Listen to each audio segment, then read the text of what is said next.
Good morning. Welcome back to Planet Doug Behind the Scenes for Tuesday, March 12th, 2024. First cup of coffee of the morning. Just stepped out of the shower over here. It's right here. I'm still in my very tiny room. I have to be so careful here because there isn't much room to get organized.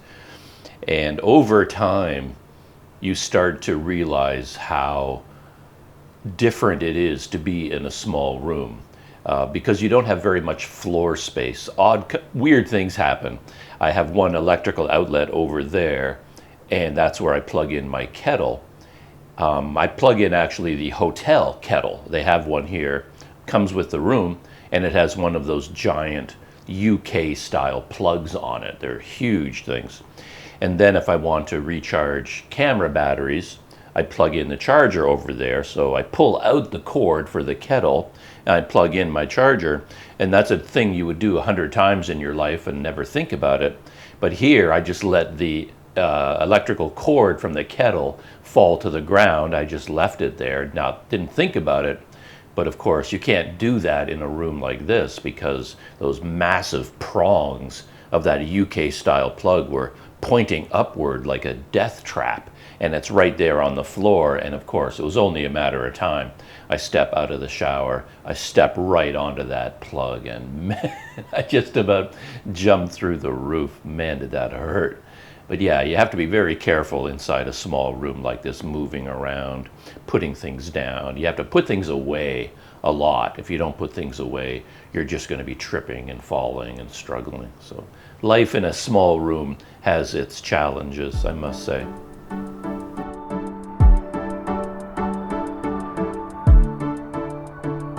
In the world of Planet Doug, I just posted a video from a day that I spent here in Port Dickson. It was a very enjoyable day. I went to the Ornamental Fish Center, the local marine center and aquarium.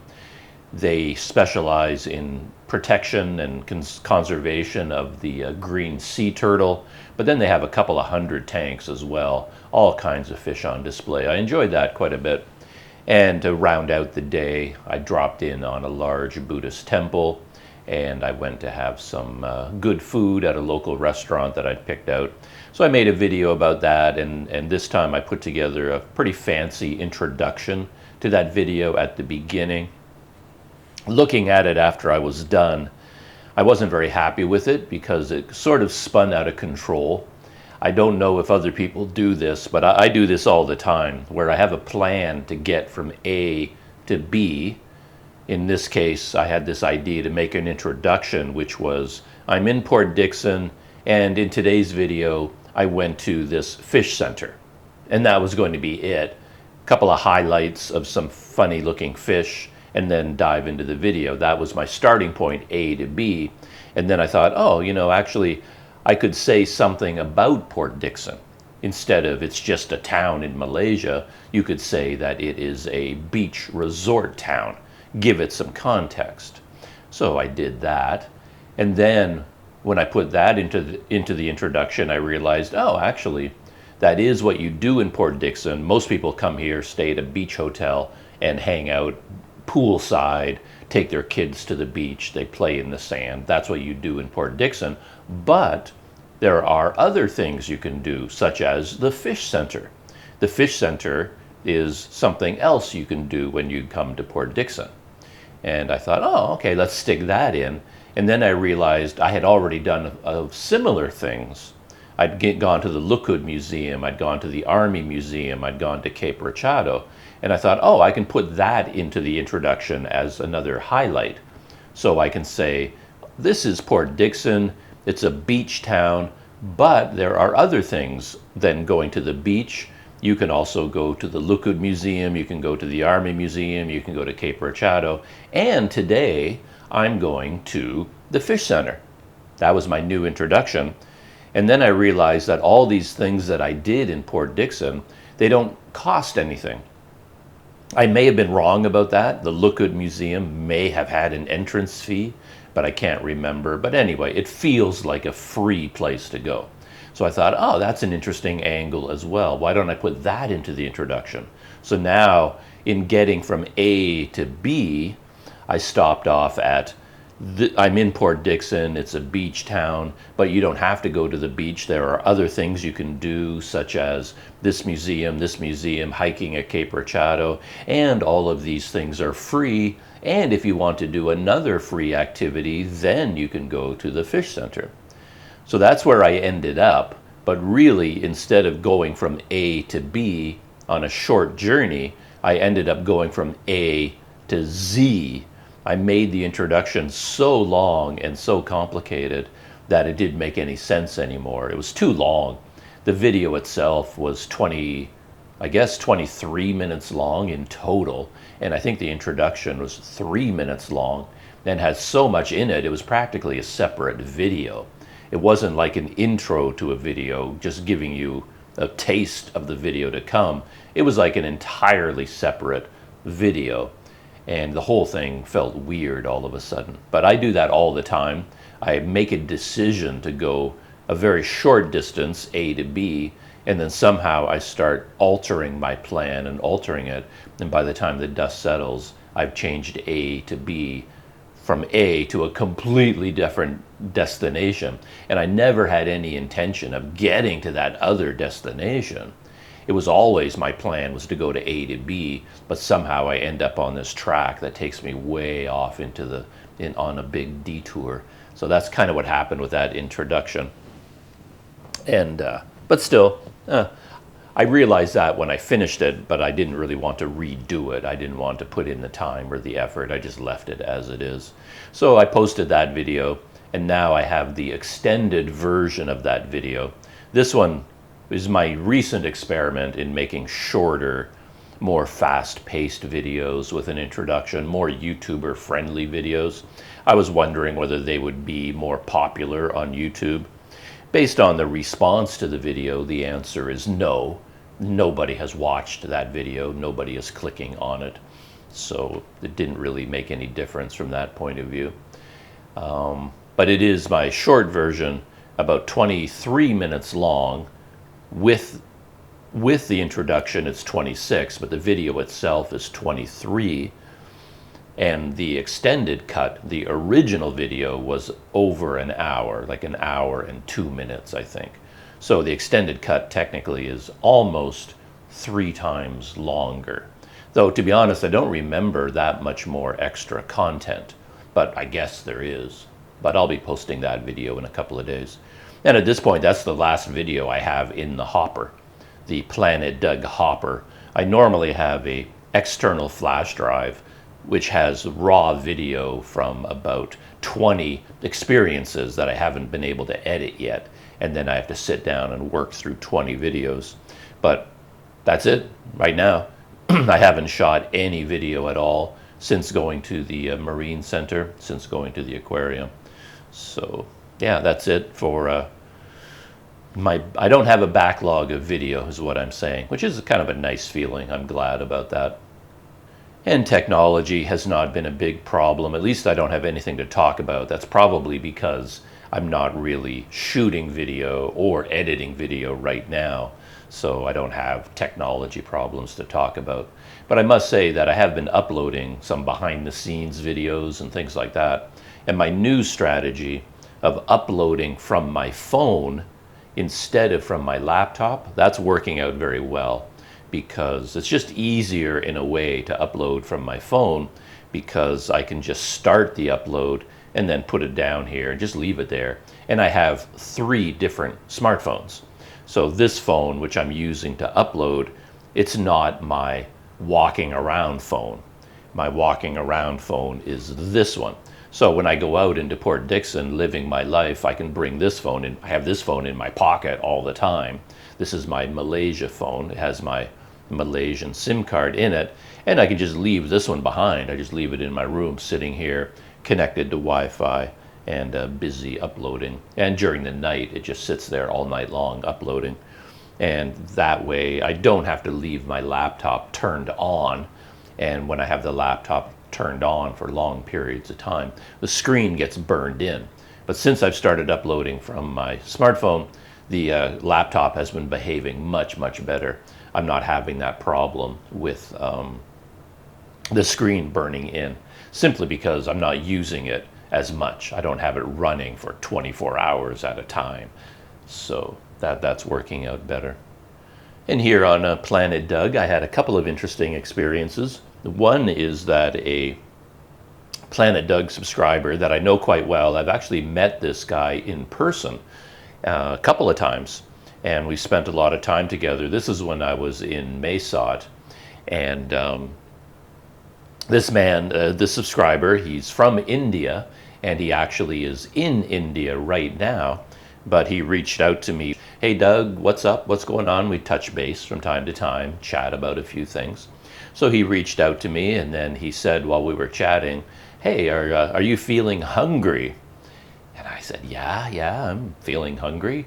It happened to be a day when I'd had nothing to eat.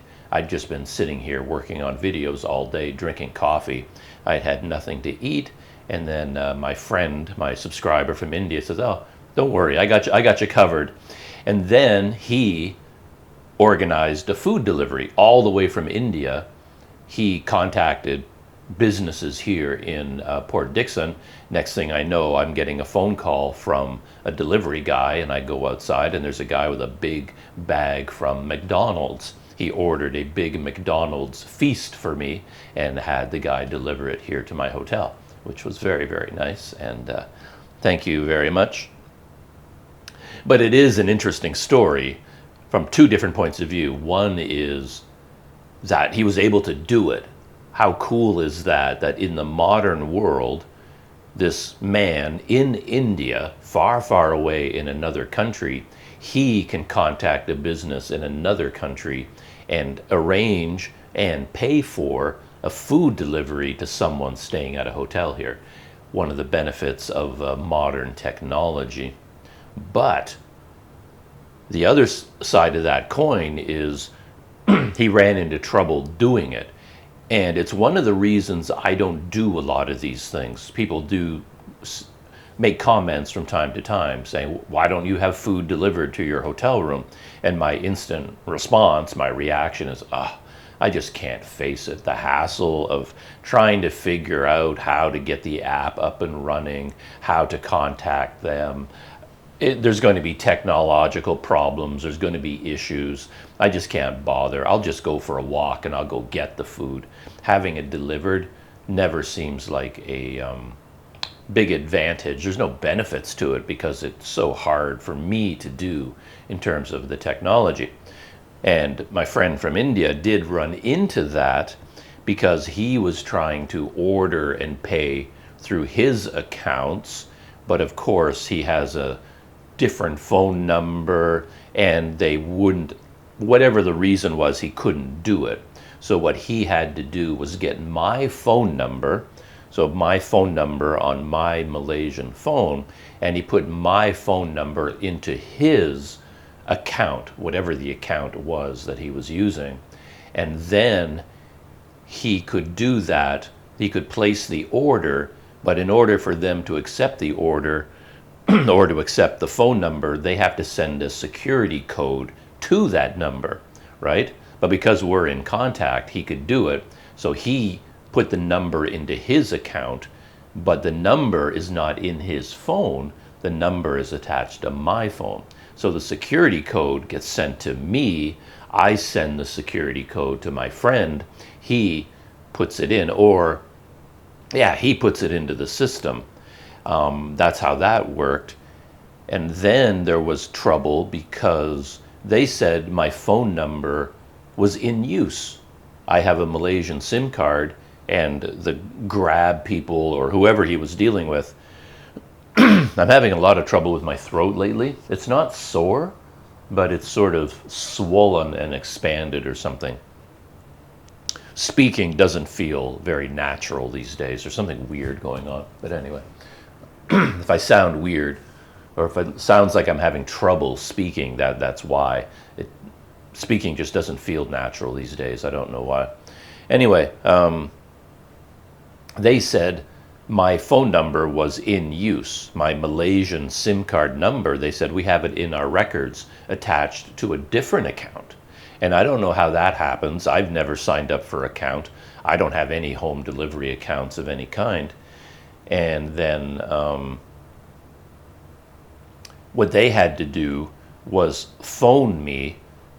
Again, my friend in India was on the phone with them, having long conversations and saying, well, if you phone that number and you talk to the owner of that number, I guess he was pretending it was him, then we can work that out. Why don't you test it? This is the real number, that everything's legitimate, there's nothing weird going on. And eventually they did. My phone rang, I got a phone call, I answered it, and they said, hey, we are so-and-so, Grab, or whoever they were, the home delivery system, and we're trying to use this number to deliver some food, but we want to make sure.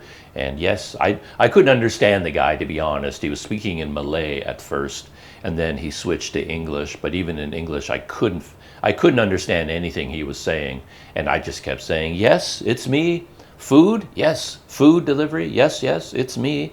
Yes. I just kept saying yes and being upbeat and positive to whatever he was saying, trying to convince him that everything was okay.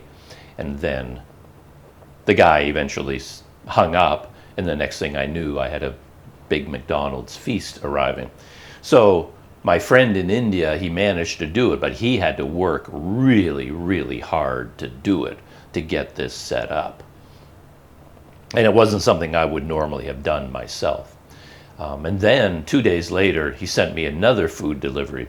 Because everything was already set up, it was easier this time. And then he sent another meal to my hotel room here. Very kind of him. And in that case, the problem was this hotel, which nobody can find because it isn't a real hotel. It's more like a secret, hidden Airbnb style hotel. And the drivers don't know about this place. It's relatively new. So the guy couldn't find it. And then my phone rang again, and the guy was speaking in Malay, and I got him to switch to English. And he was asking me, where are you? And of course, there's no way I can explain to him where I am. But then I said to him, well, are you outside? Are you on the street? I'll come out right now and wave and try to find you. And I didn't really hear what he said. I didn't understand him. But then I just quickly threw on a t-shirt and I ran outside. I was going to do that anyway. I was going to wait outside for the driver, but they got there much faster than I expected. I was told it would be 30 or 40 minutes till they got here. So I was still waiting, and they got here in like 10 minutes. It was really, really fast. So I wasn't ready for them. Then I ran outside, and there was a guy, a delivery guy, and yeah, me, I'm him. And I got the food delivery. So it isn't an easy thing to do. By the time the dust settles on a hotel delivery, to be honest, the problems involved and the effort involved, I do often end up thinking, you might as well have just gone to the restaurant. And here in Port Dickson, everything is so close. I could walk anywhere within a couple of minutes, so home delivery doesn't make a lot of sense to go, say, from McDonald's to here. McDonald's is just 3 minutes away if I wanted to go there myself. The final interesting thing happening on Planet Doug is I had 2 brief encounters with 2 other foreigners, which is kind of interesting. I was just going out of my room, and there was another guy entering another room, had his key, and he was going into a room. And he clearly was not Malaysian, and kind of made eye contact with him, very friendly guy, very chatty guy, talked with him. Turns out he was from Italy, and he was just a traveler, a backpacker.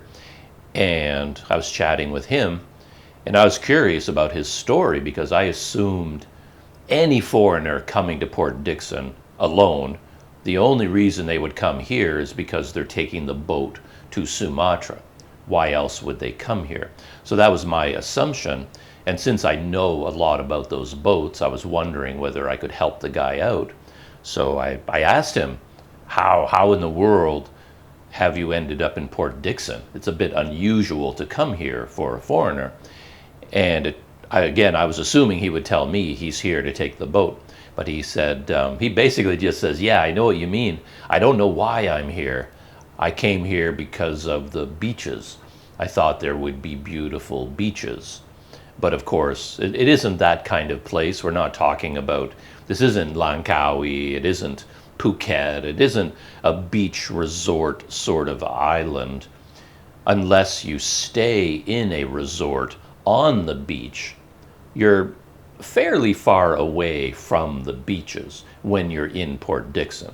So he's a backpacker. He doesn't have a lot of money. So like me, he stayed in the cheapest hotel he could find, which is this one, which is in downtown Port Dickson in a strip mall. We're basically in a strip mall here.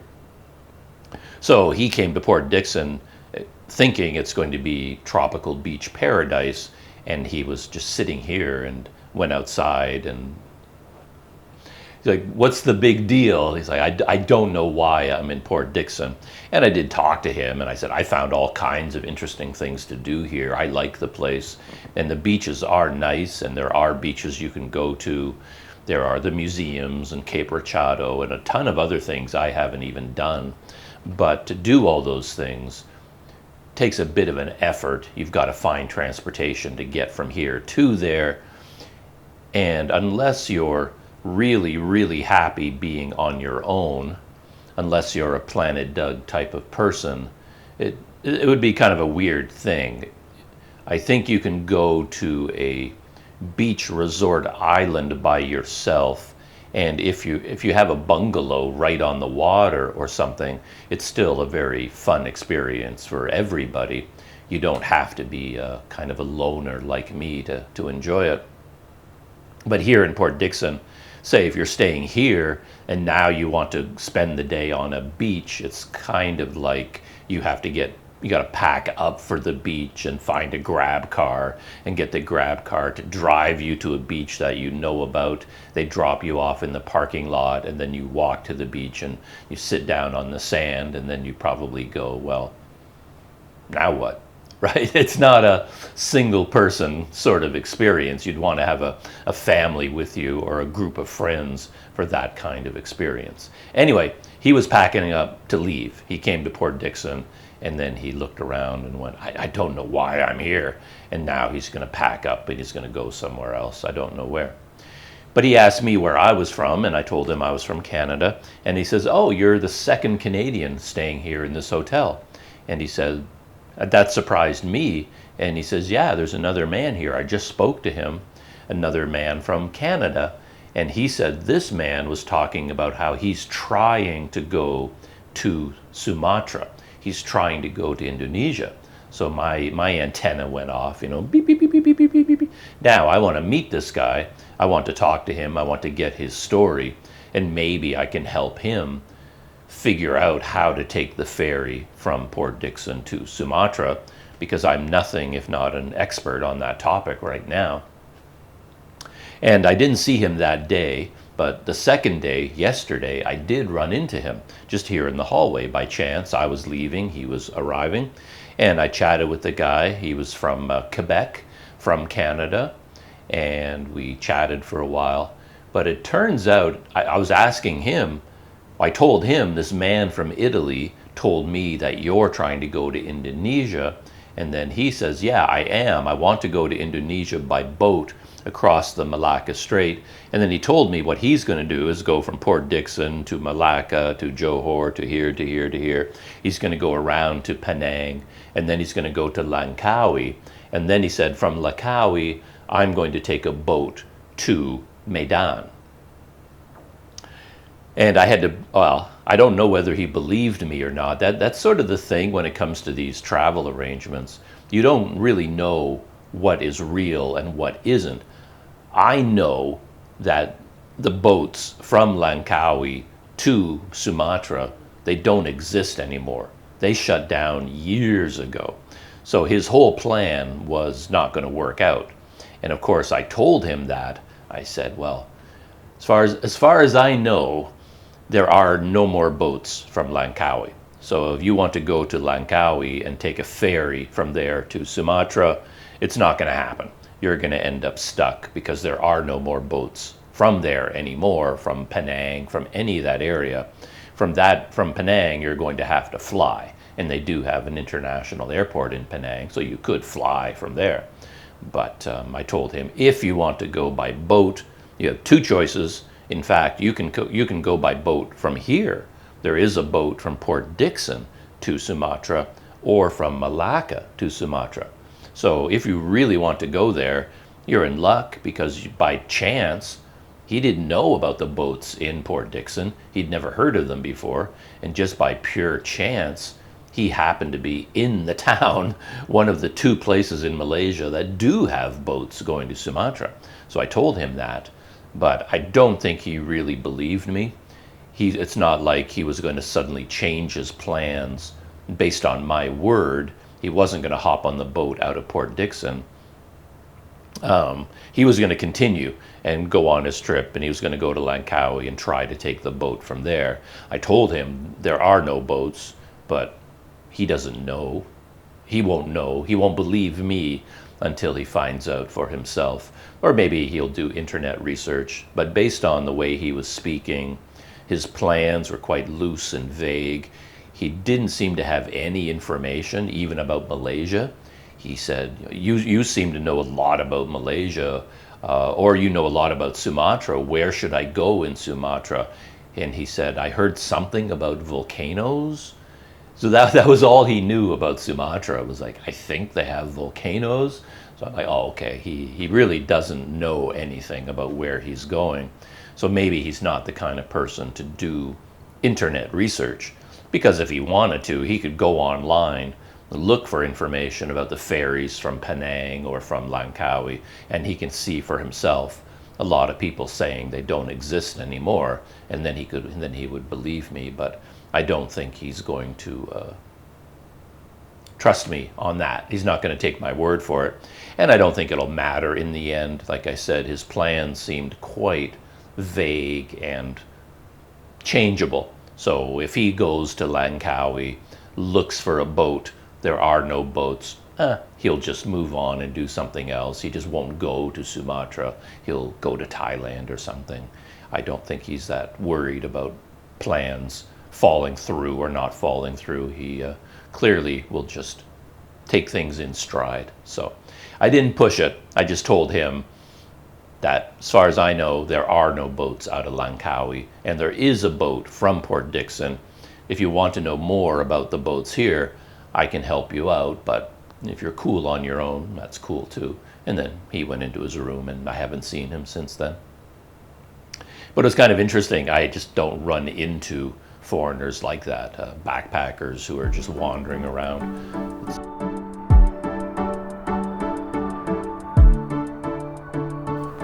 The new video from Itchy Boots is called, Was This a Bad Idea? Remote Forest in Zambia. So I guess she crossed the border from Angola into Zambia, and then when she got into Zambia, she had a choice. She knew where she wanted to go to.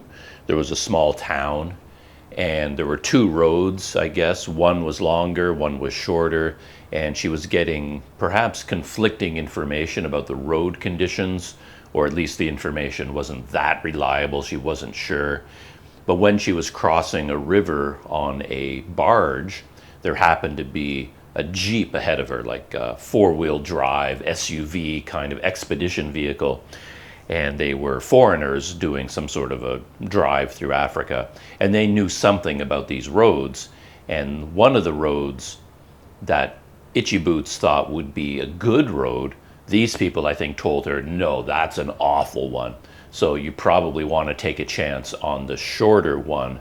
And they made this deal where they're both going to take that road, and Itchy Boots will go ahead of them on her motorcycle, and then they will be behind her. And if she does end up 100% stuck and in trouble, at least these people are coming up behind her and then can pull her out of the mud or out of the swamp or whatever it is that might happen to her. For a lot of these roads, it's hard to say whether two wheels are better than four. Because I remember when she was going through the really muddy roads, all the big trucks and other vehicles, they were stuck. And at least she was able, with great difficulty, but she was able to get through on her motorcycle, whereas a lot of the four-wheel vehicles were mired in the mud, and they're probably not going to get out until the dry season, so who knows. But anyway, she did take the shorter road, and it turns out that she didn't run into mud this time. She ran into sand. And for my money, based on videos that I've seen and my own very small experiences on a scooter, sand can be worse than mud. At least mud, you can kind of go around it somehow. There's a muddy patch on the road and you can blast through it, push through it, or get around it. But sand, if it's soft, fine, deep sand, you can't get through it sometimes. Just think about the Sahara Desert. Do you think you're going to get through the Sahara Desert on a motorcycle just through the sand? Obviously you're not, because you're not going to get any traction on sand. Even walking, if you've ever tried to walk a long distance on deep sand, it is exhausting. The only way you can do it is if it has been hard packed and somehow a road has been created over time with a lot of vehicles packing the sand, maybe. But anyway, this shortcut through the forest in Zambia had soft, fine sand, and she went over, I think she said 10 times. She fell over 10 times on her motorcycle. So it was a pretty exhausting day.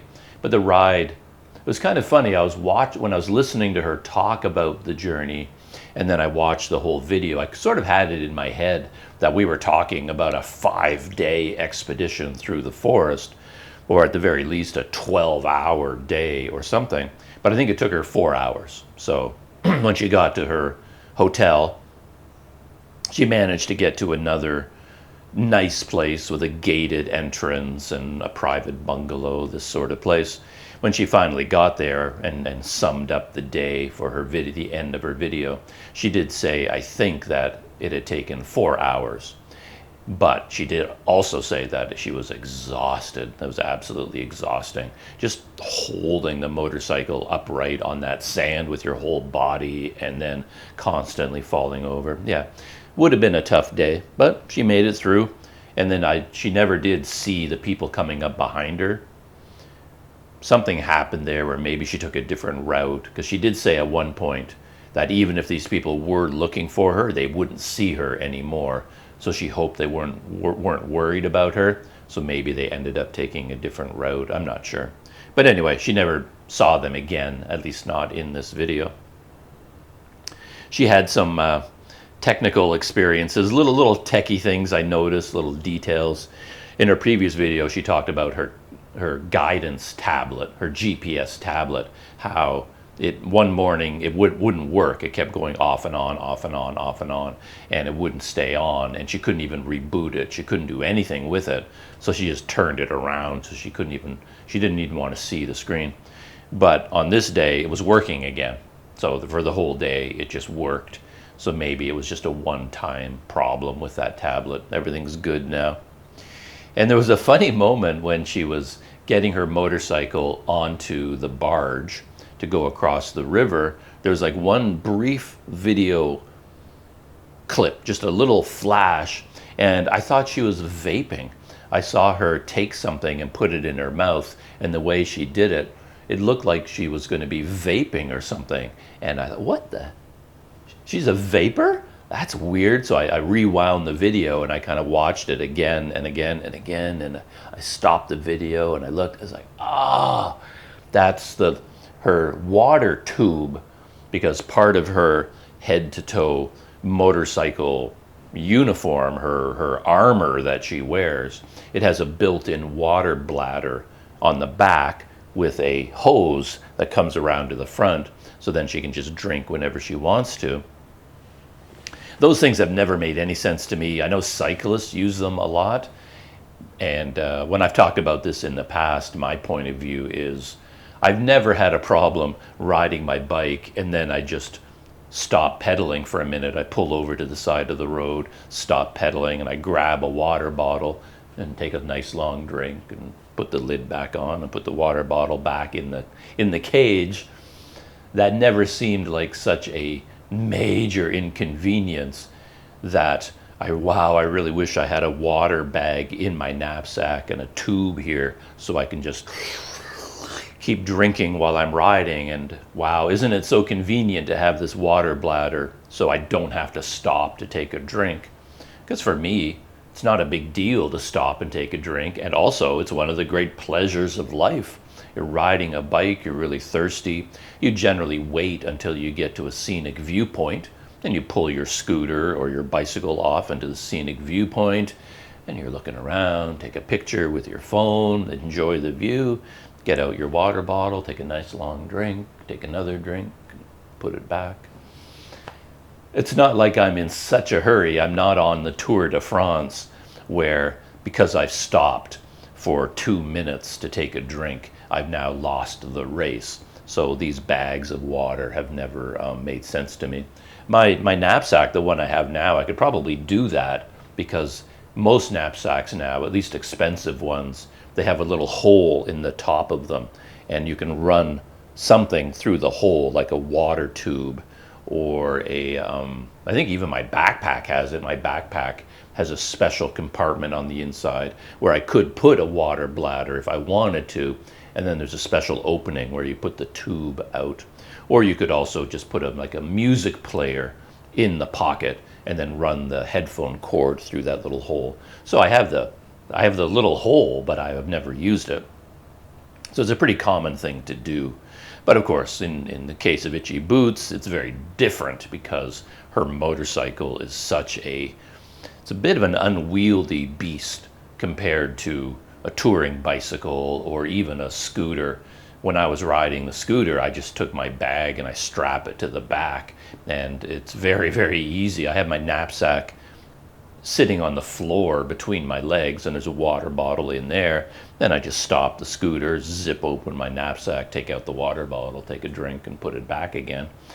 It's pretty easy to do. But on her motorcycle, I don't know where she would put the water, for one thing. There's not a lot of room. And then just stopping, and then her helmet and the GoPro, it would be such a problem. So I can see that bag being kind of handy for her, means she doesn't have to stop. But again, it looked really funny to me because I thought it was a vaping pen or something, or a pipe. She looked like Popeye for a minute there, like she was going to suddenly start puffing away on a pipe. And I noticed somebody there was a couple of comments on her video, people saying, "You're a smoker? Like, when did you start smoking? What are you smoking?" So other people got a glimpse of that as well, and they were confused. And it is kind of funny. I can speak from experience as a YouTuber that I often watch my own videos and I'll see things in the video and I can predict, somebody's going to ask about that, or somebody's going to be curious about that. And I anticipate that. And I do wonder whether Itchy Boots thinks about things like that. There's something in her video, and then she makes a decision whether to leave it in or not, because she knows it's going to confuse people and they're going to ask questions about it. Because at the very beginning of the video, she got out her big map with her Sharpie, and she was going to show where she went the previous day, draw the line on her map. And while she was doing that, I noticed a big red, not big, a dark red, angry looking mark on her wrist. And it really stood out. I was looking at that mark and thinking, what is that? Like, did you cut yourself? Did you burn yourself? I wanted to know about that red mark. And while I was watching the video, I noticed that red mark, and I was thinking, people are going to ask about that red mark. And I think Itchy Boots, in the back of her mind, she knew people were going to ask about it because of her experience with YouTube and YouTube comments, and then she got ahead of those comments and explained that it was a sunburn. After she did her map story, she then said, "Oh, you probably noticed this red mark on my wrist, and that's sunburn because yesterday there was a gap between my jacket and my gloves, so some of my skin was exposed and I got burned there." I thought that was kind of funny that she knew as a YouTuber, oh yeah, people are going to notice that. People are going to be people are going to ask, so I better explain what's going on there. And she did. So that was kind of interesting.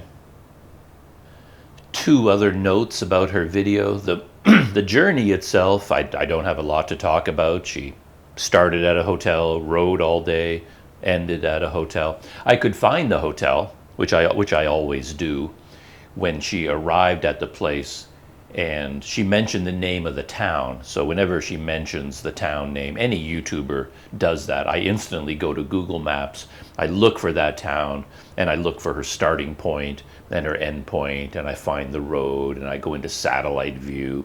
I like to do a deep dive into all of these things. So I found the town on Google Maps, and on Google Maps there were only 2 hotels listed that I saw.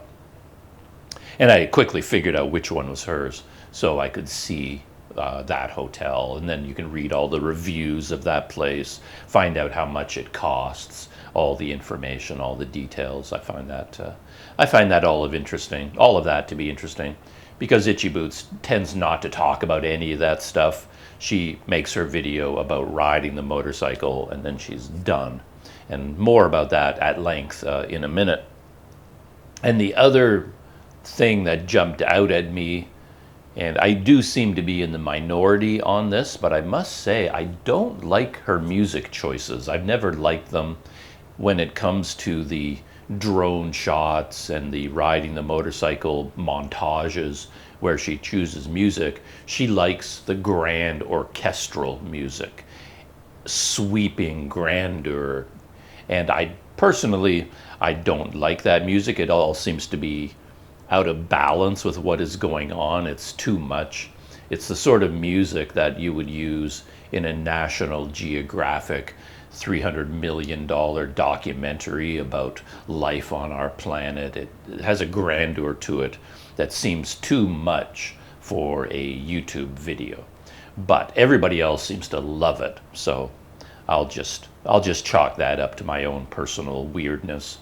And then in this video in particular, there was some other music that I just didn't like.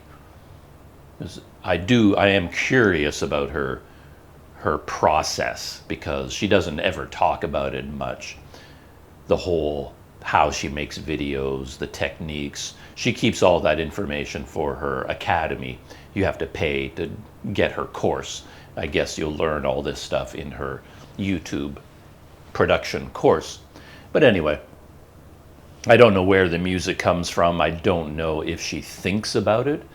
Does she think about, I could use this music, but I like this orchestral stuff. I think it suits what I'm doing and is good for my YouTube channel. I don't know how much she thinks these things through, or whether she just, this is my music, I always use this music, and I don't really want to think about it much. I'll just stick it in again and keep using the same music. Because if you do look for different music, you can quickly get yourself in trouble unless you really know what you're doing, because you're sitting there with your video. I know this as a YouTuber, and now you want to put in some music. You go to your music library, whatever it is, and then it just seems to take forever to pick music that you think might be appropriate, and eventually you just get stressed out and frustrated, and the next song you hear that seems remotely good, all right, I'll stick that one in, and you throw it in. And sometimes I'll pick music that I think is amazing, I really, really like it, and I'll inevitably get comments about, boy, that music was stupid. Where did you come up with that? I hated that music. It's really easy to get lost in the process and misjudge the music you put in. And it's really easy to put in really inappropriate music that does not match in any way. So in a way, it's better to be conservative. Don't go crazy. So if Itchy Boots at some point realized this music is good enough, it fits, most people like it, that's all I'm going to do. And I'm not going to try anything unusual, because if you try to expand your musical horizons, chances are you'll screw up and do something really, really dumb. It's really easy to do. So, but I do notice that all the time, and I just end up thinking about her music, and I do think about the editing process.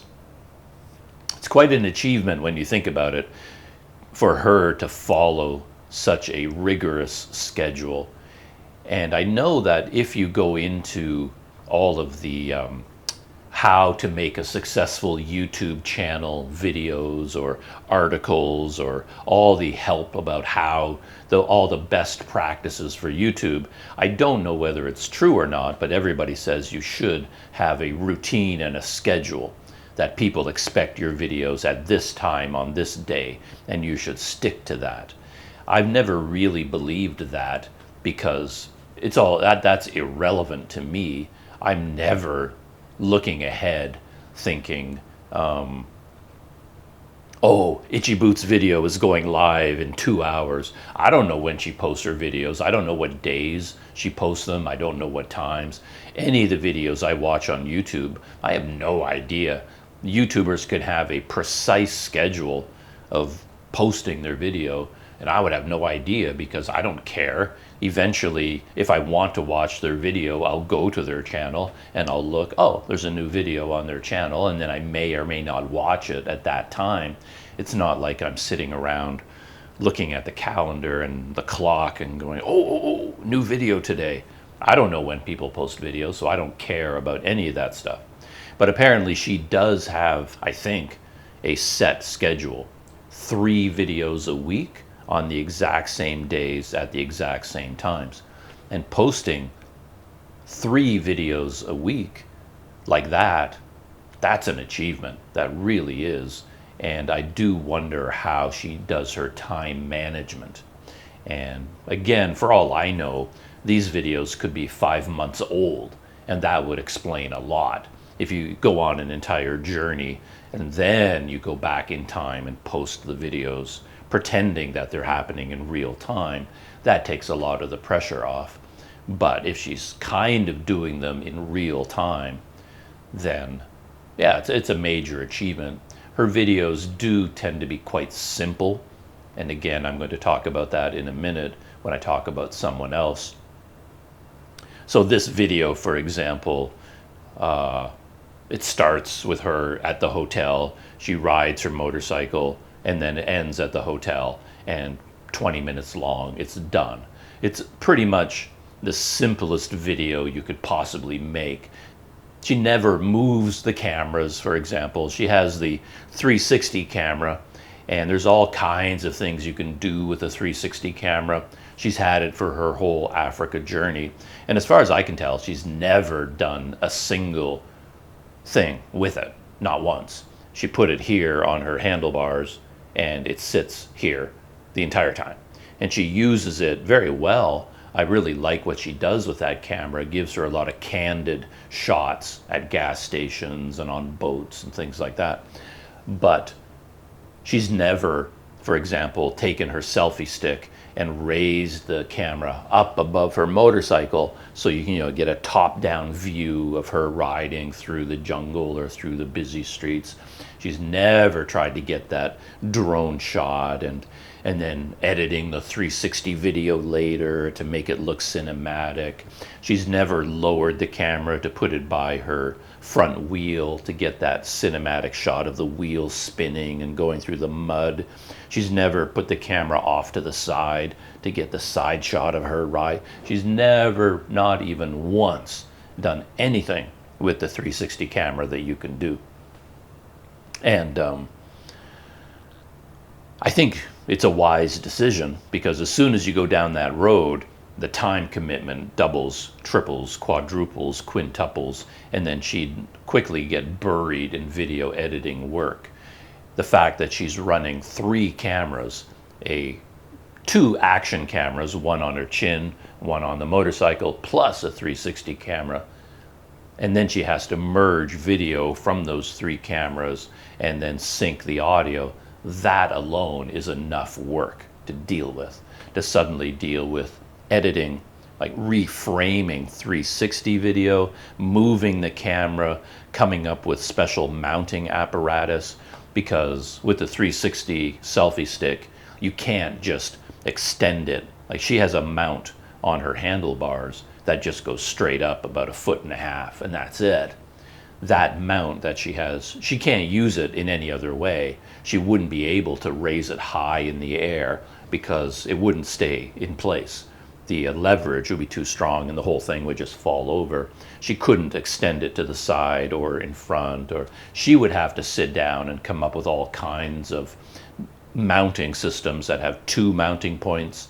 I see people on motorcycles that end up with 3 of them because you really have to get a solid grip on that selfie stick, and then you're going to have to really do a lot of work and spend a lot of time moving the camera.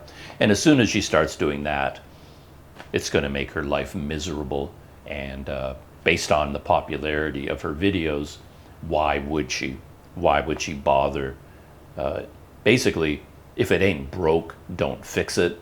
The way she makes her videos really works well for her and her audience, so that's where she's just going to leave it for now.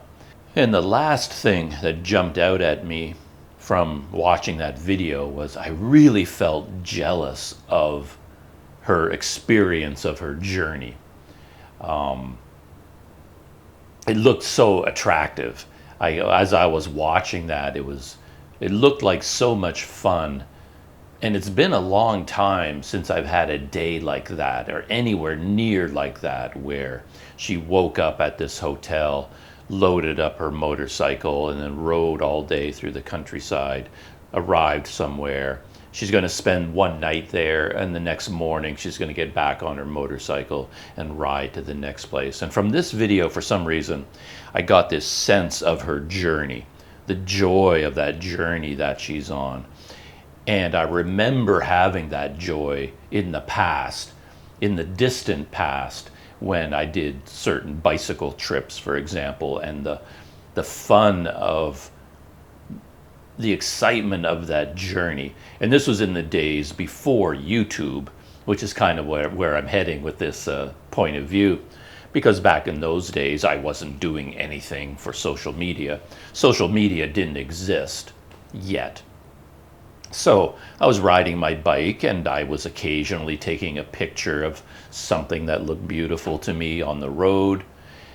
I had a camera, of course, smartphones didn't exist. And then in the morning, I would have a cup of coffee and I have a little notebook and a Bic pen, and I'd write down a little story in my journal in the morning over coffee. And then this is usually happening in the dark before the sun has come up, because when you're riding a bike, you tend to leave first thing in the morning before dawn. So I'm doing that in the dark, and then write a little bit, put it away, and then you pack up your tent, because I was camping out a lot. On a trip across Canada, for example, and the United States, camping out every night. And you just have such wonderful, enjoyable days, packing up in the morning, getting on your bike, riding, and then day after day of this journey. And I kind of got that feeling from watching her video, and I just haven't had that for such a long time. And I really wanted to do that. Yeah, I was yearning for that experience, but yeah, I haven't put together any kind of a trip like that for a very long time. I haven't had that experience, and I was looking all with puppy dog eyes at the video going, oh, I want to do that. But yeah, maybe someday in the future I'll do that again. I guess why I reacted that way, this reaction is coming out of this discussion of how she films, where she does not put huge amounts of effort into the filming. So when I was watching this video and her most recent videos, it felt like if I had to do a percentage breakdown, it's like 75% of her energy and attention just goes into living her life. She is on this motorcycle journey and is just living her own life, living the journey, and then on the side, almost as a side project, 25% of her energy goes into the filming. Whereas recently, even when I went to Sumatra the very first time recently with my bicycle, my idea back then was to ride my bike from Dumai to Bukit Tinggi and then back again to Dumai and do a bike trip, kind of reliving some of my memories of enjoyable bike trips from the past and shoot video at the same time for YouTube. But the way I ended up approaching it, 90% of all of my energy just went into the filming. It absorbed all of my energy and attention, and all my thinking was all about shooting video. And I had nothing left over for the journey itself. And in the end, at that time, my knees fell apart. I wasn't able to cycle, so that whole journey just collapsed before it even got underway. But at the same time, when I was cycling, the night before, I was thinking about shooting video. I was preparing for shooting video. I was figuring out how to mount cameras, and all day long I was taking my cameras and moving them from this position to this position to this position, experimenting. Oh, that mount doesn't work. Let's try this mount. Let's do this. Let's constantly, all of my attention. So with Itchy Boots, it might be 75% journey life, 25% shooting video. For me, it was the reverse, more like 90% shooting video, 10% I had left over for the actual and traveling, being on a bicycle or a scooter, enjoying the journey. I was thinking about video all the time, and the balance was out of whack. So that's why when I was watching her video, I was sort of thinking, oh, it must be so nice. It's like yearning for that experience. Yeah.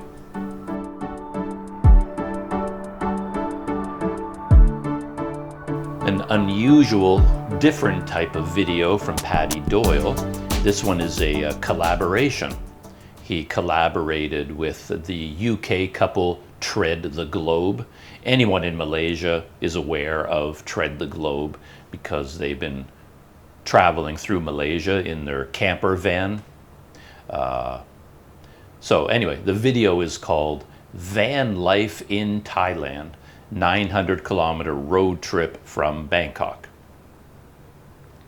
It's a very short, easygoing kind of video where the idea was Paddy Doyle was in Bangkok, and the Tread the Globe couple, I don't know their names. I think her name is Marianne, but I off the top of my head, I don't know his name. Maybe I'll look it up. They were going to go through Bangkok in their camper van and drive up to Chiang Rai, and one of them reached out to the other, who I don't know who, they didn't say, and they got together and said, hey, let's do a collaboration between YouTubers. And Tread the Globe picked up Paddy and his bicycle, because Paddy has this new project to ride his bicycle from the northern Thailand all the way down to the southern tip.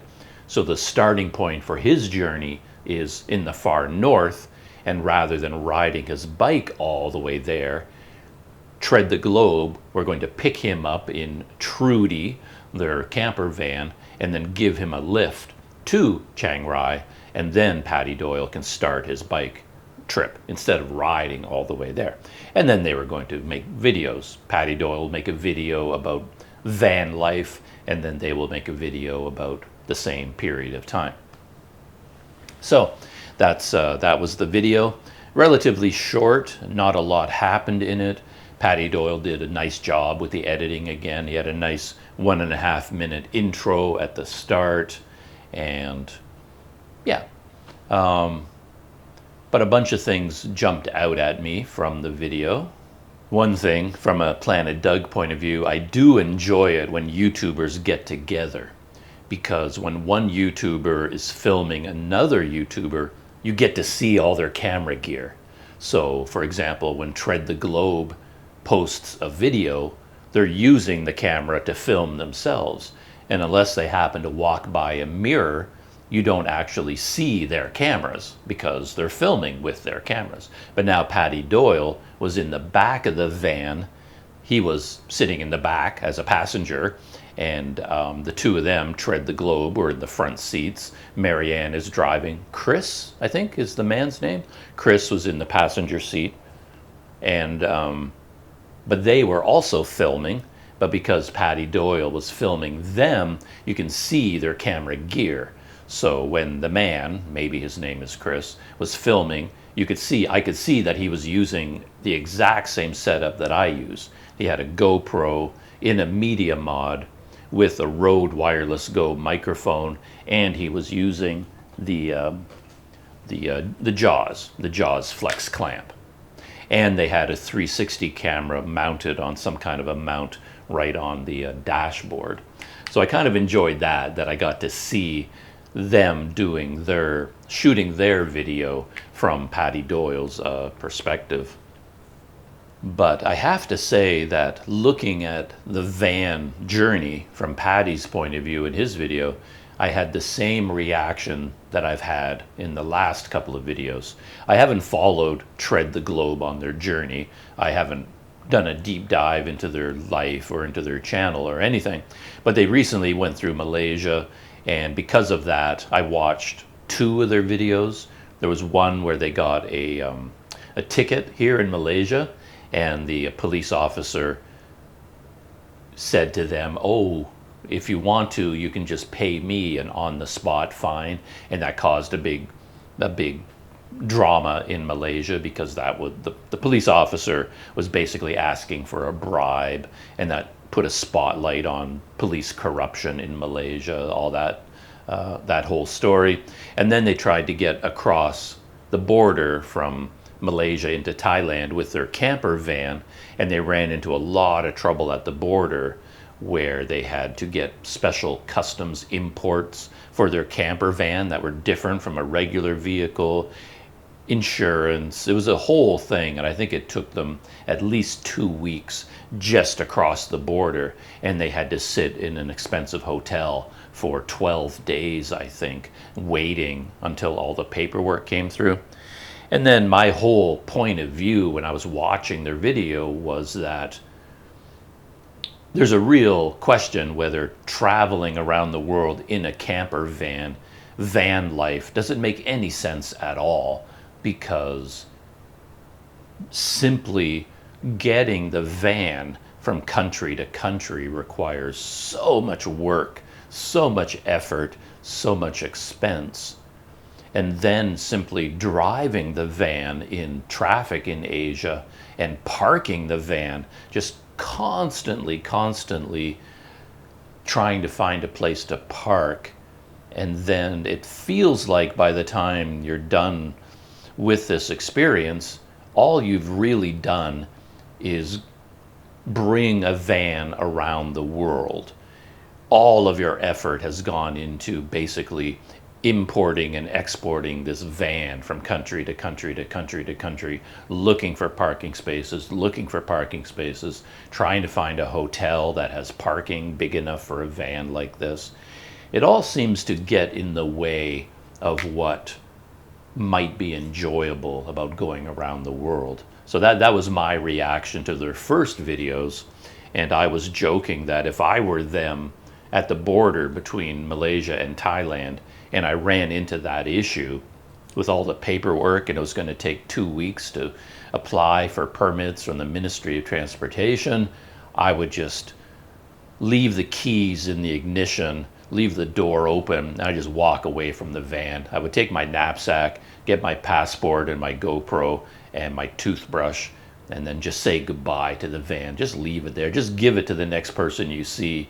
Take out the keys, maybe walk up to the first person. "Hey, you want a van? Here, it's yours." And then I would just continue the journey on foot and travel by bus, by train. And I really got that contrast with Paddy, because he was beginning a bicycle journey, which for me, despite its problems, bicycle travel is still the best form of travel for me.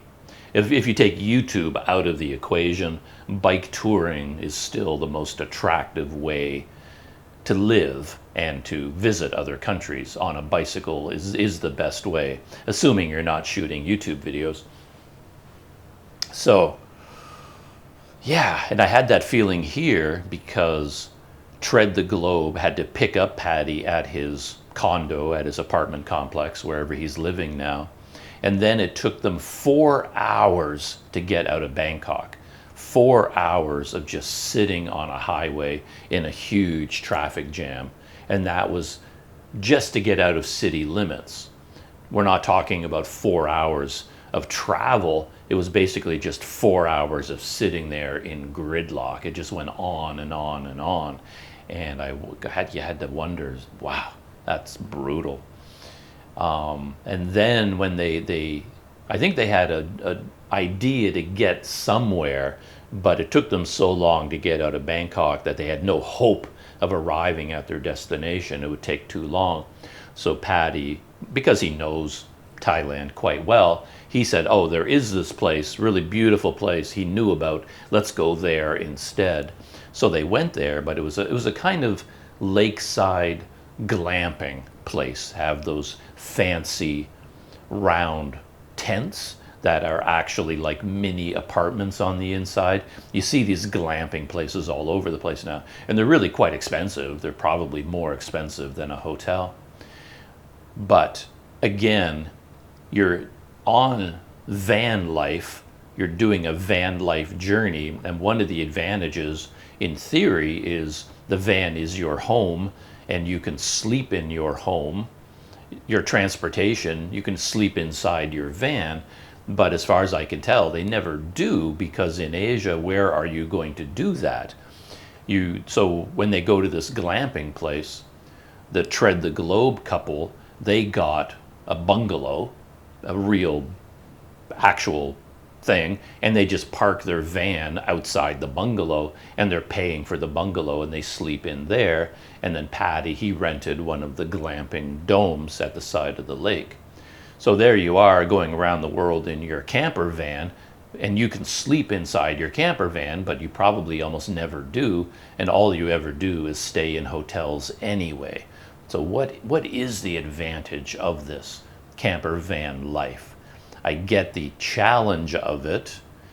It projects a romantic image, I suppose, but it seems like it doesn't seem very efficient if you're trying to maximize travel experiences and being in a country.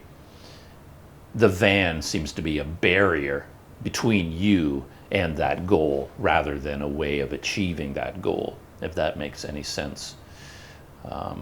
It's almost like you might as well say, I'm going to travel around the world, but I'm going to bring my own mattress with me. And then I pick up this big mattress sitting here on the bed, and then I just try to carry this mattress as I go around the world. And sure, it's challenging. You constantly have to figure out ways of carrying your mattress, storing your mattress, getting onto an airplane. How do you put it into the luggage? Getting onto the train, the plane, bus, whatever.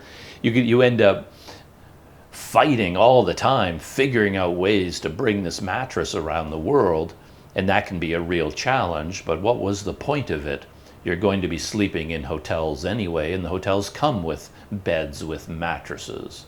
So you can turn it into a weird challenge. I remember years and years ago reading a book about a guy who, for some reason, decided to hitchhike around Ireland with a mini fridge. So it was just like an artificial challenge. He wanted to hitchhike around Ireland, I think it was Ireland, but he wanted to see if he could do it with his own refrigerator, and would people pick him up? And maybe he tied that in with the idea of keeping cold beer all the time. I don't remember anymore. But it ended up being a funny, quirky kind of journey as he tried to hitchhike with a refrigerator. It made it a funny story. So I kind of get that point of view, and then going around the world in your own van can add an interesting angle to your journey. It's different from what everybody else is doing, but based on the videos I've seen from Tread the Globe, the van causes so much trouble, so many problems, it's so expensive, it doesn't seem worth it. And then in the end, what have you seen of Thailand? Basically all they've seen is what they see through the windshield, They spend hours and hours and hours on a busy highway in gridlock, downtown Bangkok, trying to navigate the streets, trying to find parking places, and they see the world through their windscreen, but that's all they ever see. And it seems to me that every other form of travel would be superior. Everything. You could walk, hitchhike, ride a bike, ride a scooter, ride a motorcycle, bus, train, plane, cattle truck, anything you pick, to me seems like it would be a more enjoyable experience than trying to get your own giant camper van around the world like that. It just seems, seems unnecessary to me.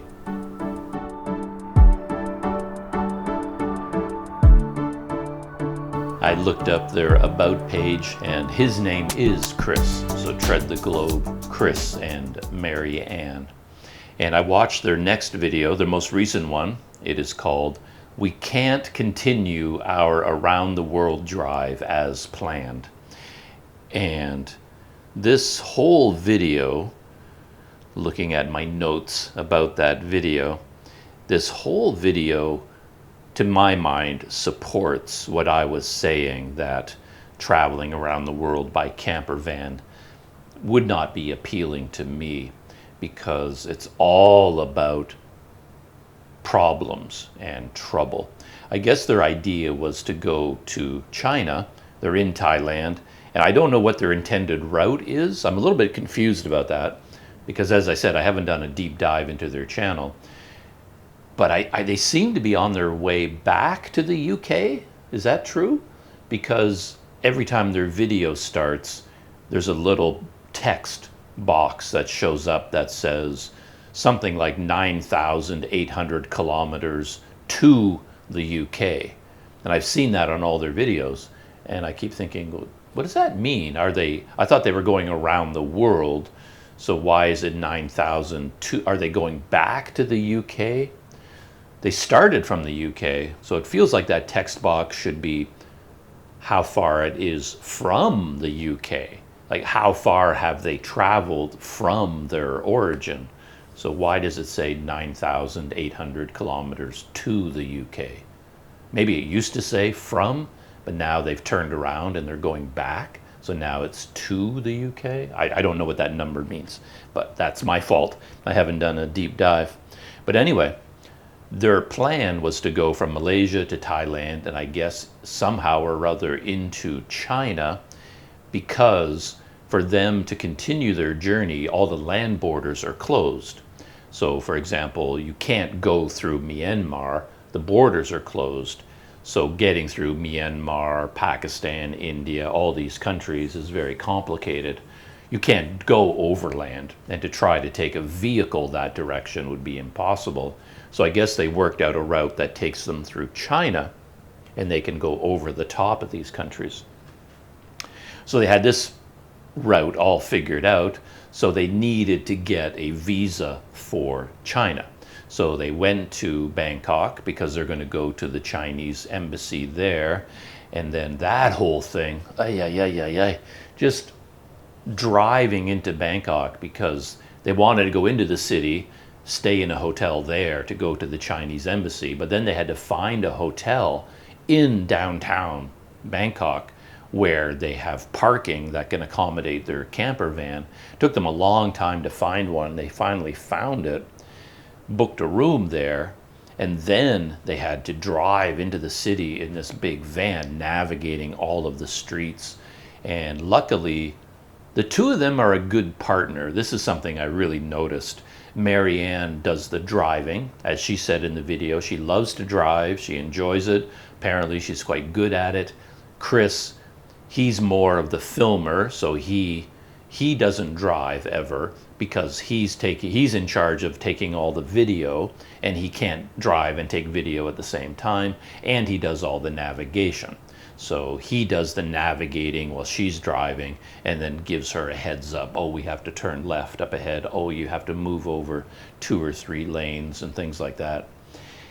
And the funny thing is, while I was watching their videos, I was having PTSD, because my experience as a child, when I was growing up, one of the worst periods of time, I think, for the average child is to be in the back seat when your parents are in the front seat, your father is driving, your mother is navigating, and they're trying to get through an unfamiliar big city. And this would happen to me when I was a kid because we would go on summertime camping vacations. Those were our annual holidays. My father would get 2 weeks off in July or August every year. And back in those days, people didn't fly around the world for their holidays. People didn't do those things. And what we did every summer was take a camper trailer, a tent trailer, or a hard trailer, what do you call those? I can't remember. And you attach it to the back of your car, and then you drive to a campground. And then you park your tent trailer, set up the tent trailer, and you camp for 2 weeks, and then you drive back to your home again. So now you've got dad driving, mom navigating with a trailer on the back, and the stress levels are through the roof. If you ever end up going in the wrong direction, you don't know where to go, the tension levels were just absolutely unbearable. And I remember getting to, well, even think about parking. You've stopped somewhere because you're on vacation and you got to stop because the kids need to use the bathroom at the rest stop or something. And my dad has to somehow park the car with the trailer attached to the back, and he's got to back up. And then my mother has to get out of the car and go to the back and give him hand signals, this way, no, this way. And of course they miscommunicate. And yeah, by the time you get to the campground, it's like a nuclear bomb waiting to go off. And the second the car stopped moving, we kids would jump out of the car and just run for our lives just to get away, because we just want to get away from that tension between my father and my mother trying to navigate together to drive. And then we would just wait for the dust to settle, and then we would finally, an hour, 2 hours later, come back. It's like, okay. Everything has calmed down again. So that's my experience of mom and dad trying to drive. But here we've got Chris and Marianne doing this, and they are the most laid back, happiest, stress-free drivers I've ever seen. I just can't believe it. They go through the city like Bangkok, and there's never any tension. Nobody gets angry. Nobody starts screaming and yelling and shouting. Nobody's upset. It's just happy. They're just riding along. Oh man, there's so much traffic, and oh, now we have to get across 5 lanes of traffic because you've got to get into that lane before you have to do a U-turn to go down this small alleyway, and oh, we can't get around this corner, so we have to back up and back up and back up. And all of that, from my experience with a typical mother and father navigating driving team, would be, it's nightmare fuel. It's a bomb waiting to go off. And they were just doing this like it was nothing at all. And a weird thing is that Marianne and Chris, they're older people. They're basically my age. I guess they could even be younger than me, I think. I'm not really sure. If they're not younger than me, we're about the same age. And yet, of course, I can't help it but look at Marianne, and to me, she looks like my mother. I look at her and I see my mother, even though we're the same age, if you see what I mean. It's just a weird thing, I think, when we go through life. I think we mentally get stuck at a certain age. I basically feel like I'm 25 years old. I've always felt 25. I've never felt any older than 25. So even though I've reached 25 and I'm now decades and decades older, when I see a woman in her 60s, I see my mother, because I still look at people like a 25-year-old. So basically, when I'm watching Marianne driving this van through Thailand, through Bangkok. It's like I'm watching my mother do it. And that image to me is mind-boggling, because in a million years, to think of my mother in Thailand driving a big van through Bangkok, that is pure fantasy. In a trillion years, you couldn't convince me that something like that would ever happen. Yeah, we're talking about different time periods, of course. Back in those days, when I was young and my mother and father, it was a very different world, a different time back then. And it would never even occur to me that someone like my mother could ever do something like that. So I can't help but watch Marianne do this and be absolutely amazed. I admire her so much. It's like, wow, that you are doing this at all is pretty amazing. Because as I said, what a crazy thought. For my mother back in those days, for her to even go to a country like Thailand, you might as well talk about her going to Mars. It would be so completely unlikely. And then to have her navigate life overseas the way these people are doing it, all the visa requirements and the permits and the insurance and getting gas and figuring out money changing and all that kind of stuff. Again, it would be like my mother going to Mars. Never, ever, ever happen. So it's quite amazing what this couple are doing. However, of course, they ran into trouble. They had to extend all their paperwork for the van in Thailand. So every time your visa expires and you have to get a new tourist visa, 30-day extension, you have to do the same thing for your camper van, your insurance and your permits. So it doubles, triples, quadruples the amount of work you have to do, just bureaucratic work. And they went through all of that when they got to Bangkok. Again, if I had to do that, I'd be finished. I'm like, not a chance. I'm done. I would give away the van and I would just walk away. But they stuck with it and they got all that done.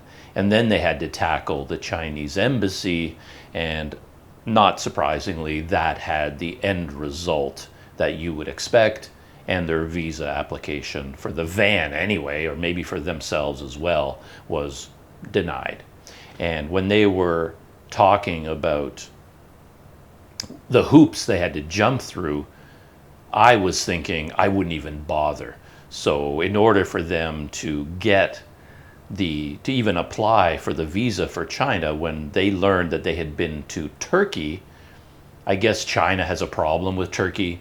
I don't know the politics or the history, but I guess they have a problem with each other. And the Chinese embassy says, oh, you've been to Turkey, so we need documentation of your entire time in Turkey.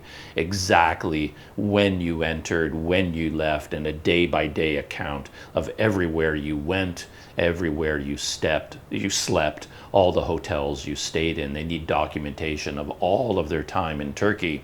And I guess they've been to Turkey several times in their life. I don't know. So they had to put together all this documentation to submit it to the Chinese embassy. And they basically said, no, you can't come to China.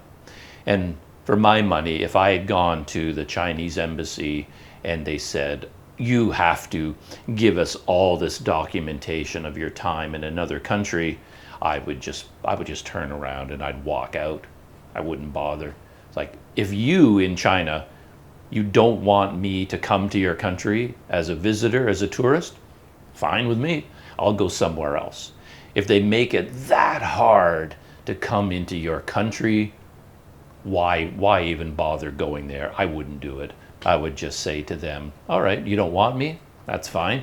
I'll go to a country that does welcome me. I don't see the advantage of fighting through all that stuff. I wouldn't do it, Oh. That might have been my very first, I'm still struggling. I'm trying to keep it in the back of my mind, never to say, But I have noticed an interesting side effect. Now that I'm trying not to say, you know, I hear it everywhere. Everybody says, you know, all the time. If I'm watching a YouTube travel video from another travel vlogger, they say, you know, constantly. I'm watching an interview with some celebrity or movie star, they say, you know, constantly. I hear it everywhere now, so it's getting more and more annoying.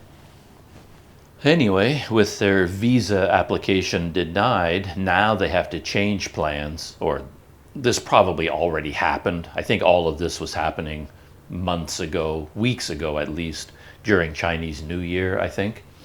And basically what they decided they have to do is turn around and travel from Thailand back into Malaysia and then go to Port Klang and arrange to have their van shipped out of Port Klang to get around all the closed borders, to get around China, and then somehow continue their journey back to the UK.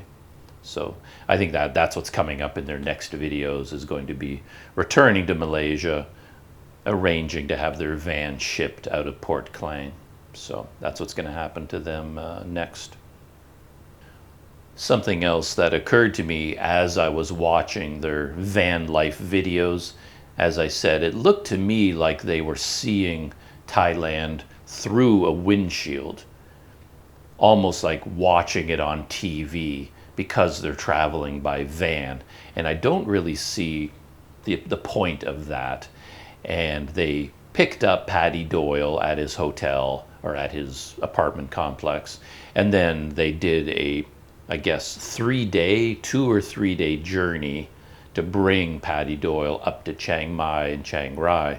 But when you watch the video from beginning to end, again, the country of Thailand almost seems irrelevant, because all they saw were highways and traffic jams through the windshield, and then they spent the night at a hotel, and then they just kept driving again for the next day, stayed overnight in some kind of a hotel, whatever, camping site, but staying in a bungalow, and then driving all day again. And then by the time they arrived, you didn't really have the feeling that you were in Thailand at all.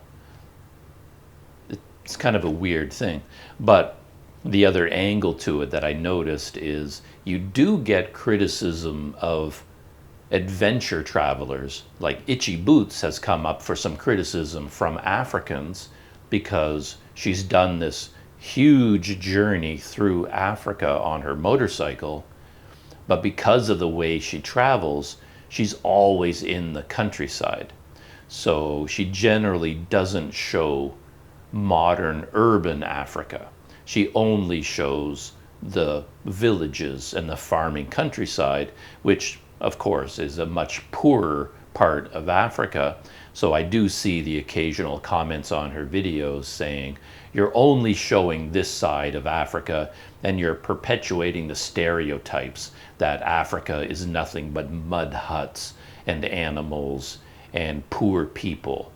Why don't you go to downtown capital cities in these countries? Why don't you show the modern infrastructure, skyscrapers? We have nice restaurants, we have beautiful hotels, we have all these things, and yet in your videos you never show any of it. So you're perpetuating a stereotype of Africa, and it's happening because you are an adventure traveler and you're trying to travel off the beaten path. And most people traveling by motorcycle, by bicycle, backpackers, that's what they want to do. If they want to go to modern shopping malls, they can stay home. They don't need to go to a modern shopping mall in Jakarta or even in Kuala Lumpur, because that's nothing unusual. So what they try to do is go off the beaten track, and they go to more unusual places, and then they end up showing only one side of that country, and they get criticized for doing that. And it occurred to me that these van life people, they're almost the extreme opposite end, because they're driving a big camper van, which by necessity they have to stick to the main roads. So when you watch their videos and you look at Thailand from their point of view, they're basically showing giant highway systems and toll booths and gridlock and traffic jams and typical downtown cores where all they do is fight with trying to find a parking spot.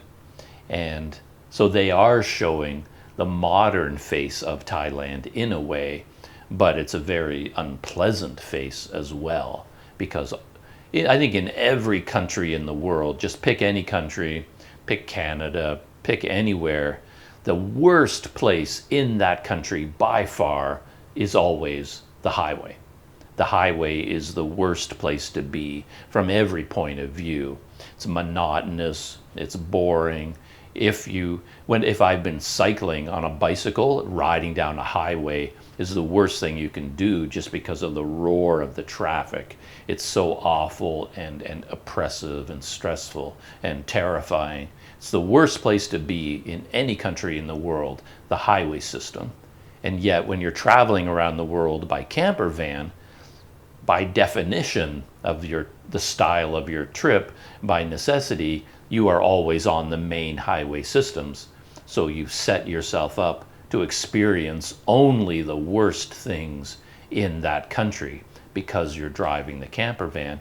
But you are, in a weird kind of way, showing modern Thailand because you're showing that it is a land of massive highway systems, gridlock, and traffic jams. It's kind of weird when you think about it. They did do one interesting thing away from the highway system, but it was even worse, which was kind of funny. There is that very famous market in Thailand. It's outside of Bangkok, I think, but I think it's near Bangkok. But it is a market right on a train track. So the idea is that there's a market there, people busy selling, lots of cafes and restaurants right beside and on top of the train track.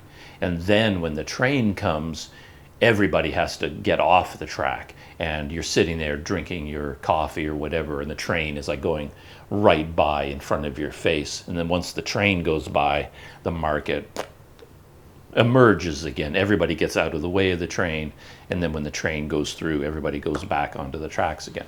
And it's a very, very, very famous tourist attraction now in Thailand. You see it on YouTube all the time. Every YouTube travel vlogger goes there and takes video of it. Every Instagrammer has to get video of it. And now it's a huge tourist attraction. So not Trudy, I get mixed up because Trudy is the van. Marianne is the woman, Marianne and Chris. Chris said it was his dream to see this place. So they went there to see it. But to my surprise, they went to the market in their camper van. So they were at a hotel, and then they got in their camper van and they drove to the market, the train track market. But of course, it's a market area.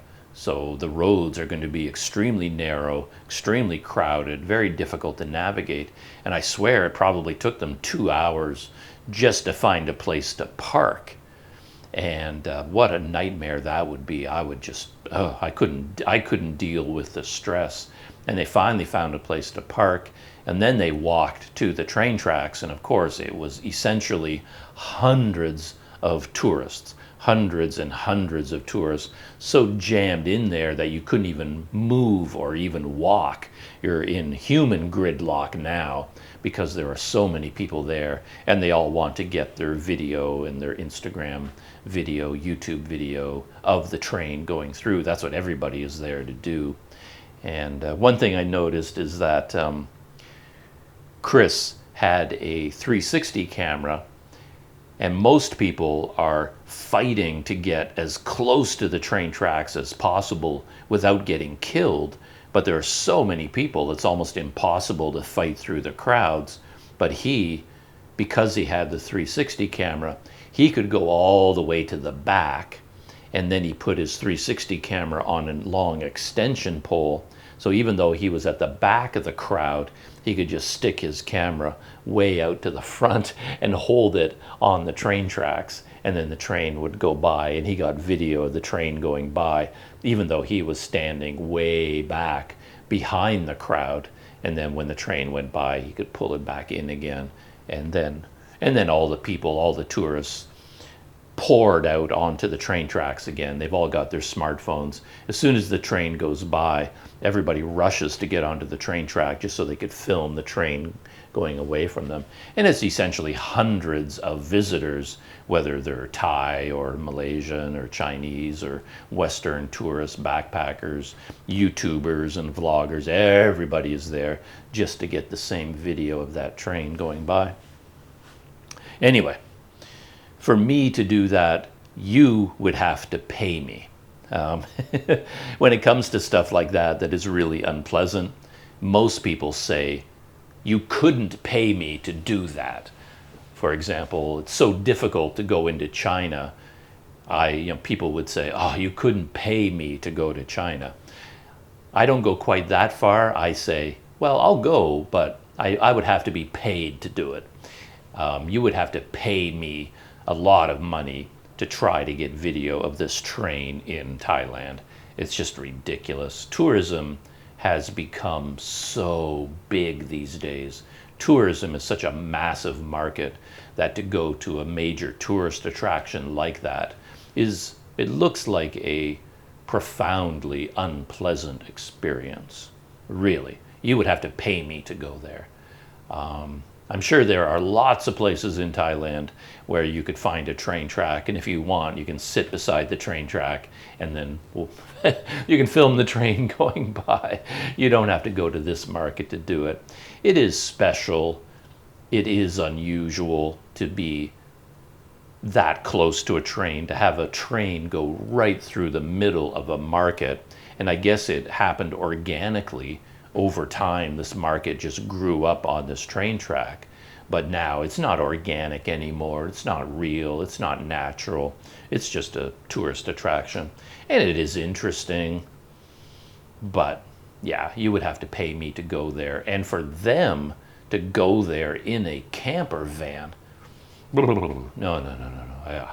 The whole hassle of driving to get there, parking, and then having that experience, and then having to drive out again, I would be exhausted. I would need 2 weeks to recover from that experience. I would find it so stressful. There's just no way I could do it. But yeah, so yeah, that is Tread the Globe, and I guess their next videos will be about returning to Malaysia and then going to Klang, as I said, to put their van on a ship to ship it out from Malaysia to continue their journey. So their videos are extremely popular. They have a really good thing going on. The way they film, people enjoy it. But as an actual experience, it doesn't jump out at me as something I would want to do. I mentioned that I was looking at Itchy Boots' video and going, oh man, I really would like to be doing that right now. But this van life experience, not a chance. You could do it in Canada, I think, but even in Canada now these days, there is so much hysteria about security. I think everywhere you went, if you tried to park your van anywhere remotely and sleep in it overnight, you're going to have police banging on your door in the middle of the night, moving you along, demanding to see your papers. The world is not amenable to that kind of travel anymore.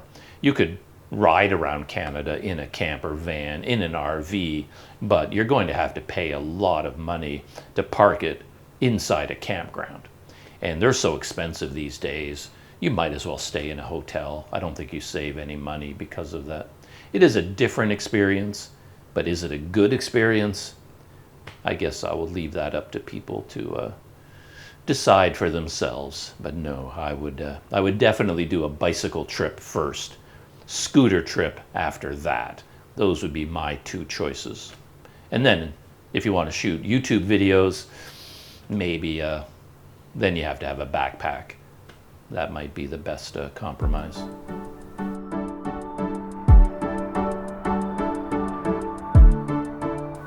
For Roberto Helou, I still don't have a YouTube video to talk about, but I was going over his Instagram feed again the other day. I talked about Roberto in my last BTS video.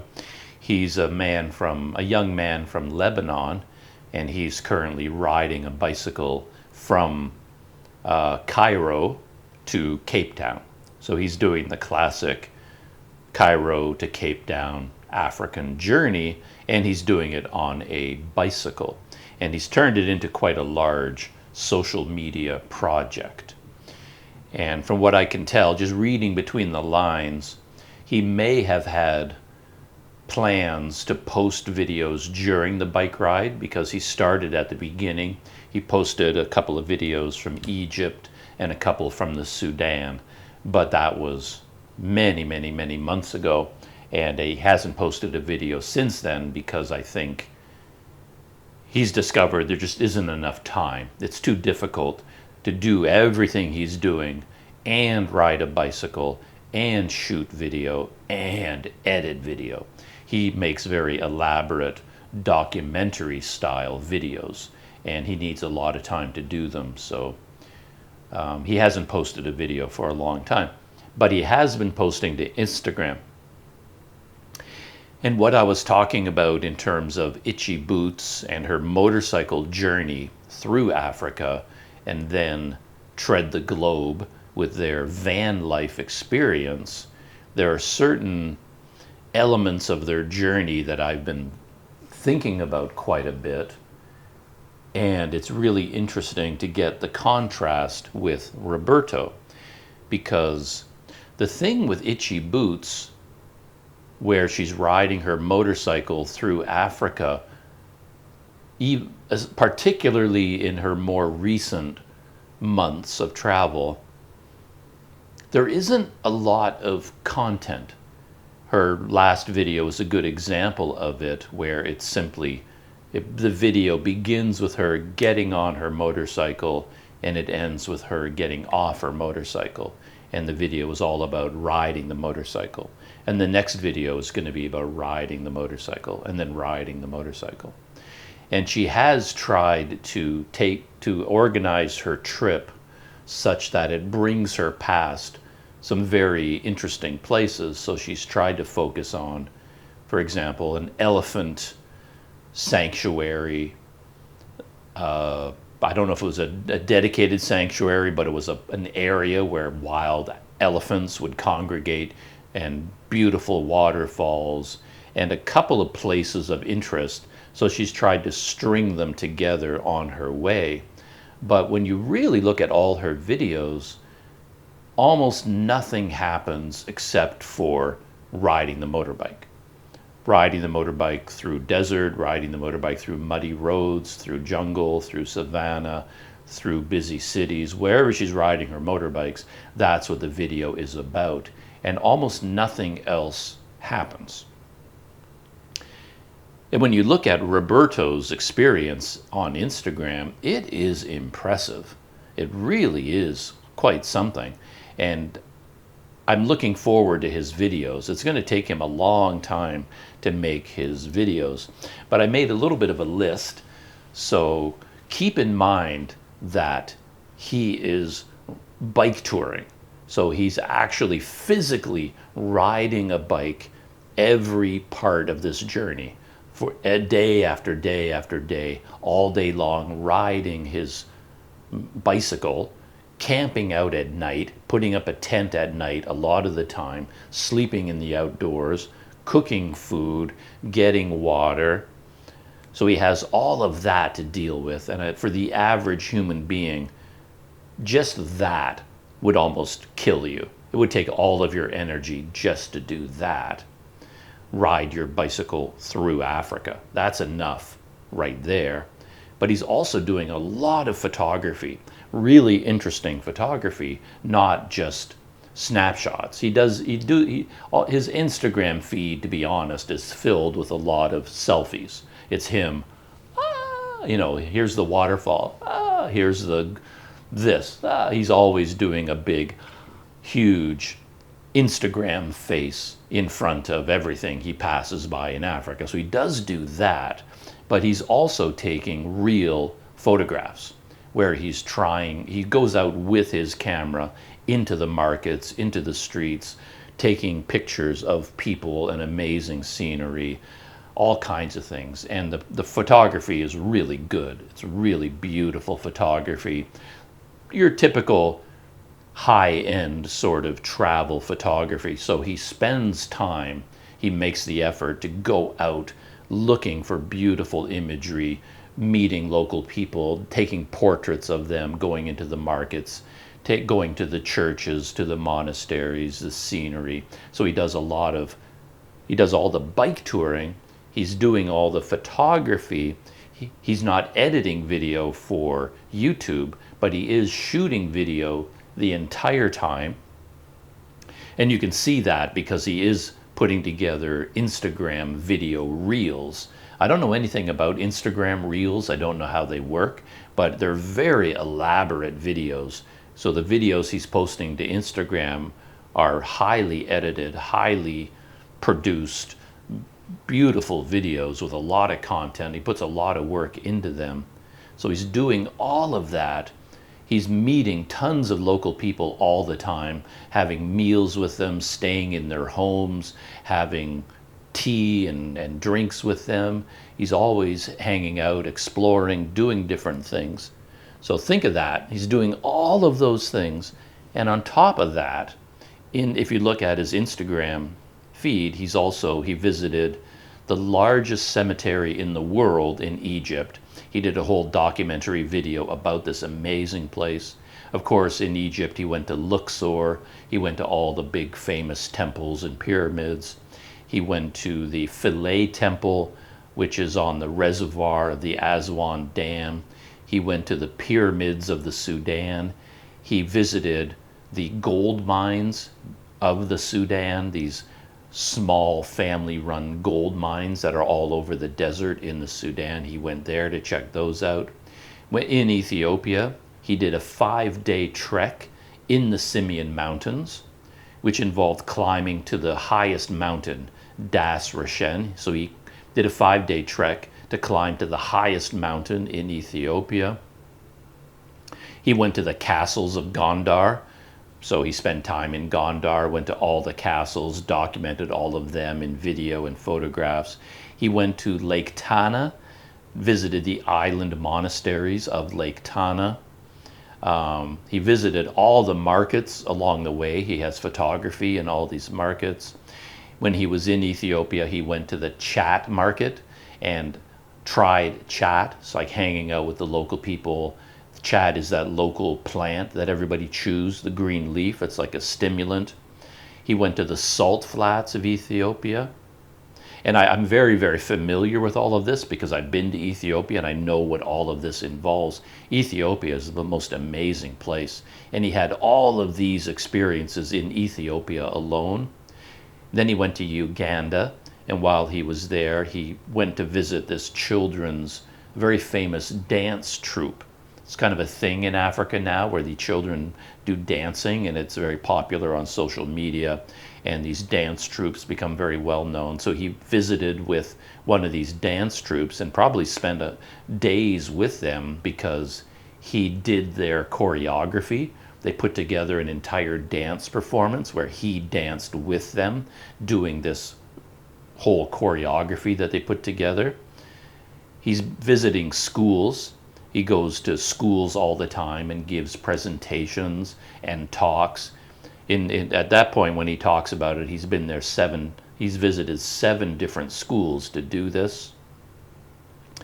He does all kinds of media interviews, meeting up with television stations and radio stations. He even met up with Sunny from the Best Ever Food Review YouTube channel, and he went with Sunny to Lebanon and shot videos with Sunny back in Lebanon, was kind of a guest star in his videos. Then he returned to Africa, and then he went to visit with a movie production company called Wakaliwood. This is in Uganda. They're very famous for making very low budget, extreme martial arts, weird military kinds of movies, and they do them all on a low budget. They're quite famous, and he hung out with this Wakaliwood movie production company. Then in Rwanda, he went on a 7-day trek into the Rwenzori Mountains and went to the highest peak in this mountain range. That was a 7-day experience.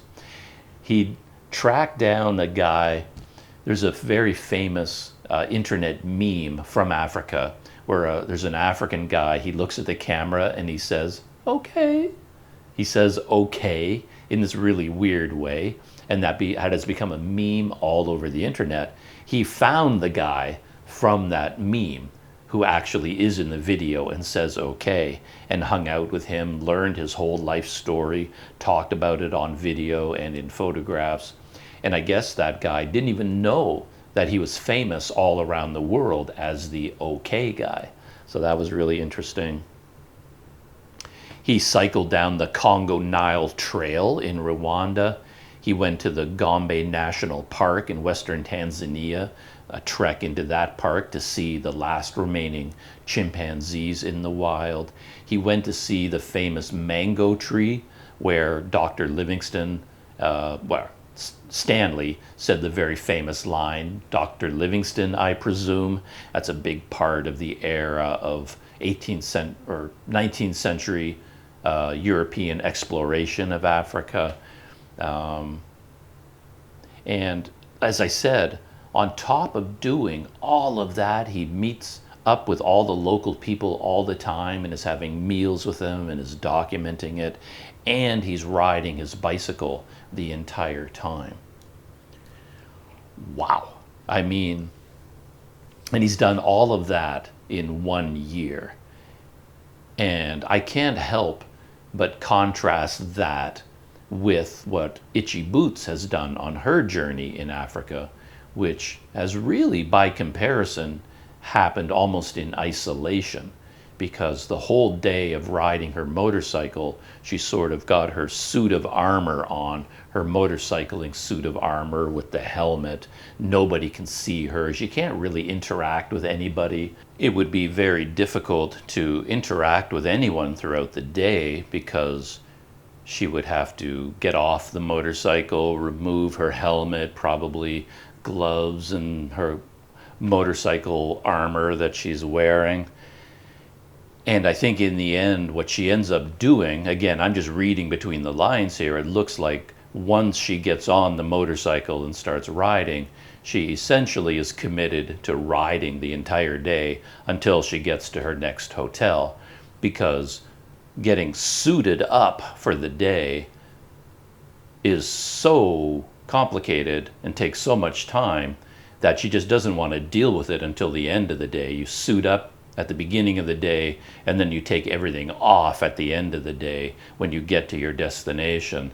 And you really do not have the opportunity to do anything else throughout the day other than ride your motorcycle. Even if you saw something interesting you wanted to stop and check out, if a local person said, "Hey, stop here, let's have a cup of tea together and have a talk or something," she's probably going to just go right by them. Like, nah, I can't do that because I've got to keep going. So yeah, it's a very isolating thing. And then in terms of her videos anyway, they end at the hotel where she's arrived and then doesn't show anything else. And she doesn't go out exploring the town. She doesn't dive into the history or the dancing or the culture or the religion, or she doesn't really do anything because she's busy just getting ready for the next day of motorcycle riding. And obviously for her YouTube channel, and it's a lot of fun. I have no issues with it at all. It works very well. She's very popular and her videos are entertaining and well done. But when you contrast that with someone like Roberto, and he's doing an incredible amount of travel experiences and life experiences. It's a very, very admirable travel experience that he's put together. And the other day I was talking about how in one post on Instagram, he was quite honest where he says he's really getting tired. and he's talking about how he has no money left, and he's really getting to the end of his energy levels, and he's getting worn out. But when you look at everything he's done, and again, you have to consider that on top of everything I've just talked about, on top of everything you see in his Instagram feed, there is the daily grind of cycling 100 kilometers every day in Africa. And that alone would be more than most people could handle. And he's doing all of that in the background while weaving in all of these experiences, and he's doing all the logistics and all the planning and getting all the visas and changing money and getting permits and guides for all these 7-day treks into the mountains, and then meeting up with all these culture groups to put together dance choreographies and going to schools and giving presentations. It's unbelievable. Like, what an experience he is having. It's really quite something. And if I had to rate travel experiences, if you're thinking about famous social media personalities, travel vloggers like Itchy Boots or Tread the Globe, and then Roberto's experiences to me seem to be on another level, a totally different level from what other people are doing, and I really admire that. And a lot of it, of course, comes from the fact that he's riding a bicycle. I see so many advantages in a bike tour, and it kind of feeds into my life because I'm sitting here in Port Dickson and my current touring bicycle is still in storage at a friend's house in KL. He's probably sitting there at his house right now thinking, when is Doug going to come and take this bike away? I think we've had it in our house just about long enough. But it is sitting there, and I have to decide what to do with it. And in the back of my mind, I was thinking, I'm just going to get rid of it, because my brief experience of trying to shoot video and ride a bike at the same time wasn't very successful.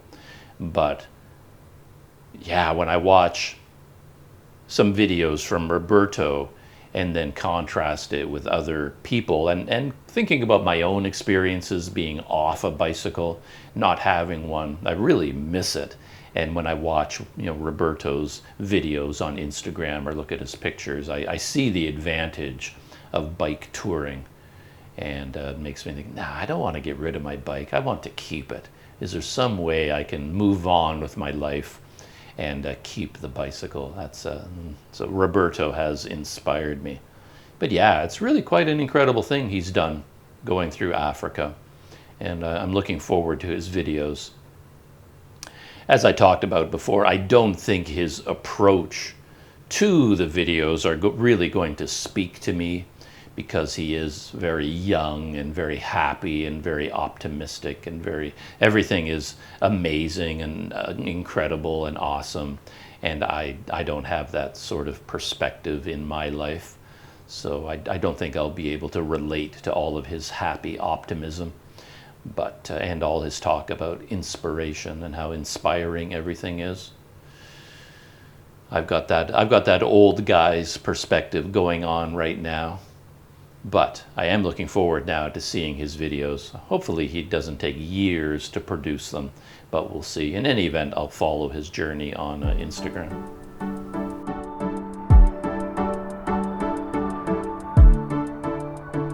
A quick pop culture roundup. I'm still hanging in there with the show Constellation, and I'm enjoying some aspects of it, but overall, I don't really like the show for all the same reasons I've already talked about, where these characters in the show seem to be way behind the audience. The audience today, I think, is quite sophisticated when it comes to any concepts to do with quantum mechanics, alternate dimensions, the multiverse, timelines, things like that. So we have a situation in Constellation where people have switched universes. So a mother from one universe, and a mother astronaut, has switched places with the mother astronaut from another universe, and everything is now different to her. So she's actually in a brand new timeline where everything is different, and we in the audience, we knew this from the very first episode. It's absolutely obvious, but here we are, many episodes into the season, and all the characters are still wandering around going, what's going on? Why is everything so weird? And it's like, figure it out already. Haven't you watched science fiction movies? You should have known what's going on, because she has a daughter, for example, and her daughter knows that this isn't her mother. This is her mother from a different timeline. Everybody knows. So I'm just waiting for the writers of the show to bring it out into the open, and we can have our main character goes, oh, this is an alternate universe. So what was your mother like? You know, I want her to have this conversation with her daughter. Says, oh, so you're a different daughter. In my universe, my daughter can speak Swedish, but in this universe, you can't speak Swedish. Oh, interesting. And me, your mother in your universe, what am I like? Oh, I can play the...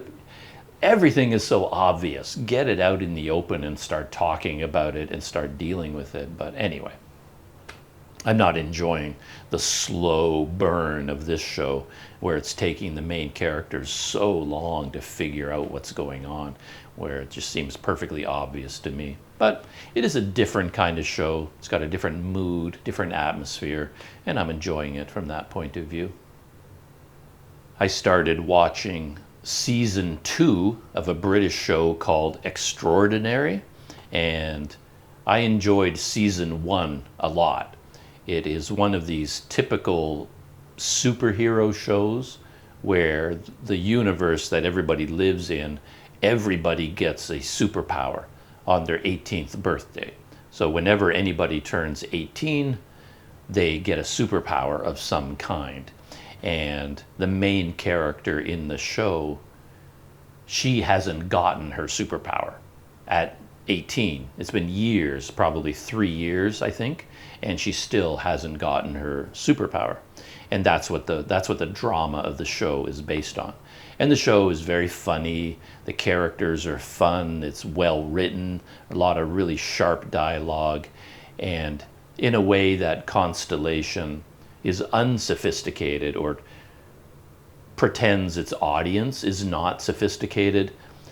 Extraordinary just assumes we've all had a lifetime, a steady diet of superhero shows where everybody constantly gets superpowers, and it's sort of playing with the genre.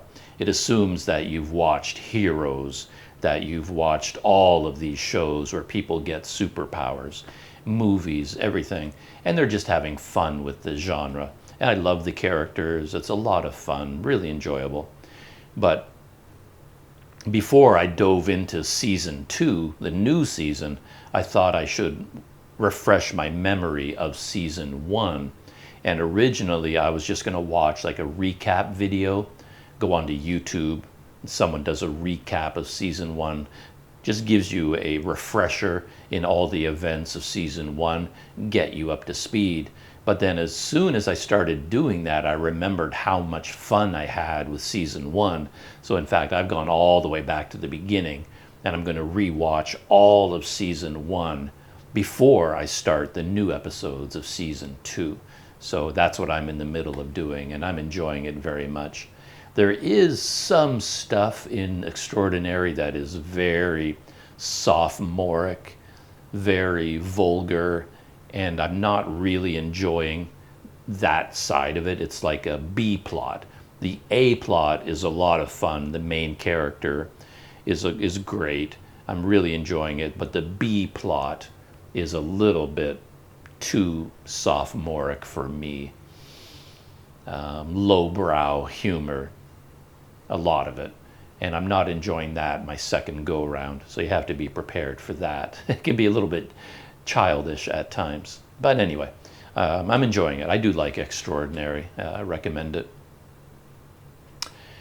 And finally, I got around to watching Oppenheimer, the movie Oppenheimer. And I guess good timing, because it just won all the awards at the Academy Awards. And to be honest, I don't care about the Academy Awards at all. For me, the Academy Awards is just a bunch of millionaire actors and actresses getting in a room, having a fancy dinner, and then making a bunch of jokes and then giving awards to each other. So here's one multimillionaire actor gets on stage, and now the award for best actor goes to another millionaire actor. Here you go. And it's just a bunch of millionaires sitting in a fancy ballroom handing each other trophies. That's all the Academy Awards is to me, and it's all very boring and very pointless. And they don't really ever give the awards to the best movies of the year. The best movies of the year are always movies that nobody has heard of and nobody has watched. And these are all just the big famous movie stars of the world patting themselves on the back and saying, oh, we're so amazing, and here's your trophy. Oh, here's your trophy. Oh, thank you very much. And here's your trophy, and here's your $10 million, and here's your gift bag. Because you're a super famous millionaire superstar actor, you get to have a gift bag for free, and it's worth $150,000, and here's your free meal, and here's your free $20,000 gown from Versace to wear to the award ceremony. It's all a bunch of rich people giving awards to other rich people, and I find it all very boring. But anyway, Oppenheimer won, I guess, for Best Picture. Robert Downey Jr. won for Best Supporting Actor. I think Cillian Murphy won for Best Actor. They basically won all the awards. So it's good timing that I watched Oppenheimer. And my feelings about the movie are mixed. I feel like it's the kind of movie that you needed to see in a theater, because there was a lot of grand theater going on that you'd want to see on the big screen, perhaps. I'm talking, of course, about the nuclear test, Trinity, the first explosion. That, to me, was the centerpiece of the whole movie, that the whole movie was building to that point. And that was very well done. They really got across the sense that this was something new. People my age, all of us, I guess, we've grown up in the nuclear age, and the visuals of a nuclear bomb going off are nothing new to us. We've seen the test video hundreds of times. We've seen it in movies hundreds of times. It's nothing very exciting to us. But these people, the Manhattan Project, these scientists who built the very first atomic bomb, what must it have been like for them? They didn't even know whether it would work or not. They're all in their bunkers. They're all 20 miles away. They have the bomb on the tower, and then some guy's got a button, and he's going to press the button, and nobody knows what's going to happen. They don't even know whether the bomb is going to work or not. No one has seen a nuclear explosion before. So what must that have been like? And I found the movie got that event really well. It was very well done. And then when the bomb went off, it was wow. And the way they filmed it was really interesting. If you've seen the movie, you know that there is a tremendous buildup of music and tension. And then as soon as the bomb goes off, it goes dead silent. All the music stops, all the audio stops. There's nothing but dead silence. And then you watch the mushroom cloud and all the various colors of the fireball.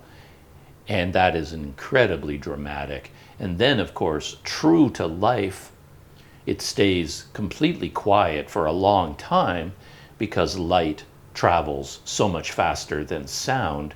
So they see the explosion, but they don't hear it for a long time. And it takes a long time for the shock wave to reach them and for the sound to reach them. So there you are watching the movie. If you're in the theater, I can imagine you're sitting there, dead silence, as you're watching the mushroom cloud, and you're just absorbing the immensity of seeing the very first atomic bomb going off. And then suddenly, boom, the shock wave hits and the sound wave hits. That was very, very well done in the movie. And to be honest, when I got to that point in the movie, I could have turned it off. Okay, I'm done. For me, the movie was over because, to be honest, all the other stuff I just found boring. I know that Oppenheimer had a lot of trouble in his life. I know his story. I've watched documentaries about him in the past. I've read books about him. I'm very aware of all of this. And I know that because of that period in history, the McCarthy era, looking for communist sympathizers, he was essentially put on trial as a potential communist sympathizer. And there was a lot of trouble in his life because of that. And to me, all of that stuff is just boring. I'm interested in the science. I'm interested in the logistics of the Manhattan Project. The fact that they had 600,000 people involved in the Manhattan Project to make this bomb. And of course, it was like a worldwide effort. No one ever mentions it or talks about it, but I think a lot of the uranium came from Canada. So there were actually a lot of big Manhattan Project sites in Canada where they were mining for the uranium. So there was stuff going on in Canada as well supporting the Manhattan Project, but that doesn't come up at all. But all of the logistics, the science, getting all of these famous physicists from around the world together, the idea that a lot of them came from Germany, they fled from Germany, fled from the Nazis, and ended up in the United States. All of that is fascinating. All of that is interesting. But the entire movie was structured around the trial, if you want to call it that. They kept saying this is not a trial, but obviously it was a trial where Oppenheimer was being put on trial for being a suspected communist, and then he had to defend himself and he had to get in witnesses. And the movie itself, the screenplay, was based on Oppenheimer reading his statement. And I did find that interesting from a screenwriting point of view, because before I watched the movie, I was thinking of the story. It's like, how do you tell that story? How did Christopher Nolan do it? And that would be very challenging. I was thinking, how would I do it? How would I write that script? And I was like, wow, that would be so hard to do. And as soon as the movie started, it was like, that's how he chose to do it. And it was pretty clever. He basically structured the screenplay on Oppenheimer reading his statement on the trial. So he was put on trial, and then he said, I would like to read a statement into the record, and all the judges, all the people said, okay, and he opened up this big document, and he basically told the story of his life in his statement, his entire lifetime leading up to the Manhattan Project. Everything that happened, he told the story in his statement, and Christopher Nolan very cleverly said, okay, let's structure the movie. Let's use that as the skeleton of our movie. And then as Oppenheimer reads his statement, then the movie has flashbacks to show what he's talking about. Then they go back to Oppenheimer reading his statement. Then they get the flashbacks, then statement, then flashbacks. And it's like, that's a very clever way to tell the whole story. Base it on him reading his statement in the trial. However, I'm just not interested in the trial. It was just a bunch of evil people, evil politicians trying to maneuver behind the scenes for power.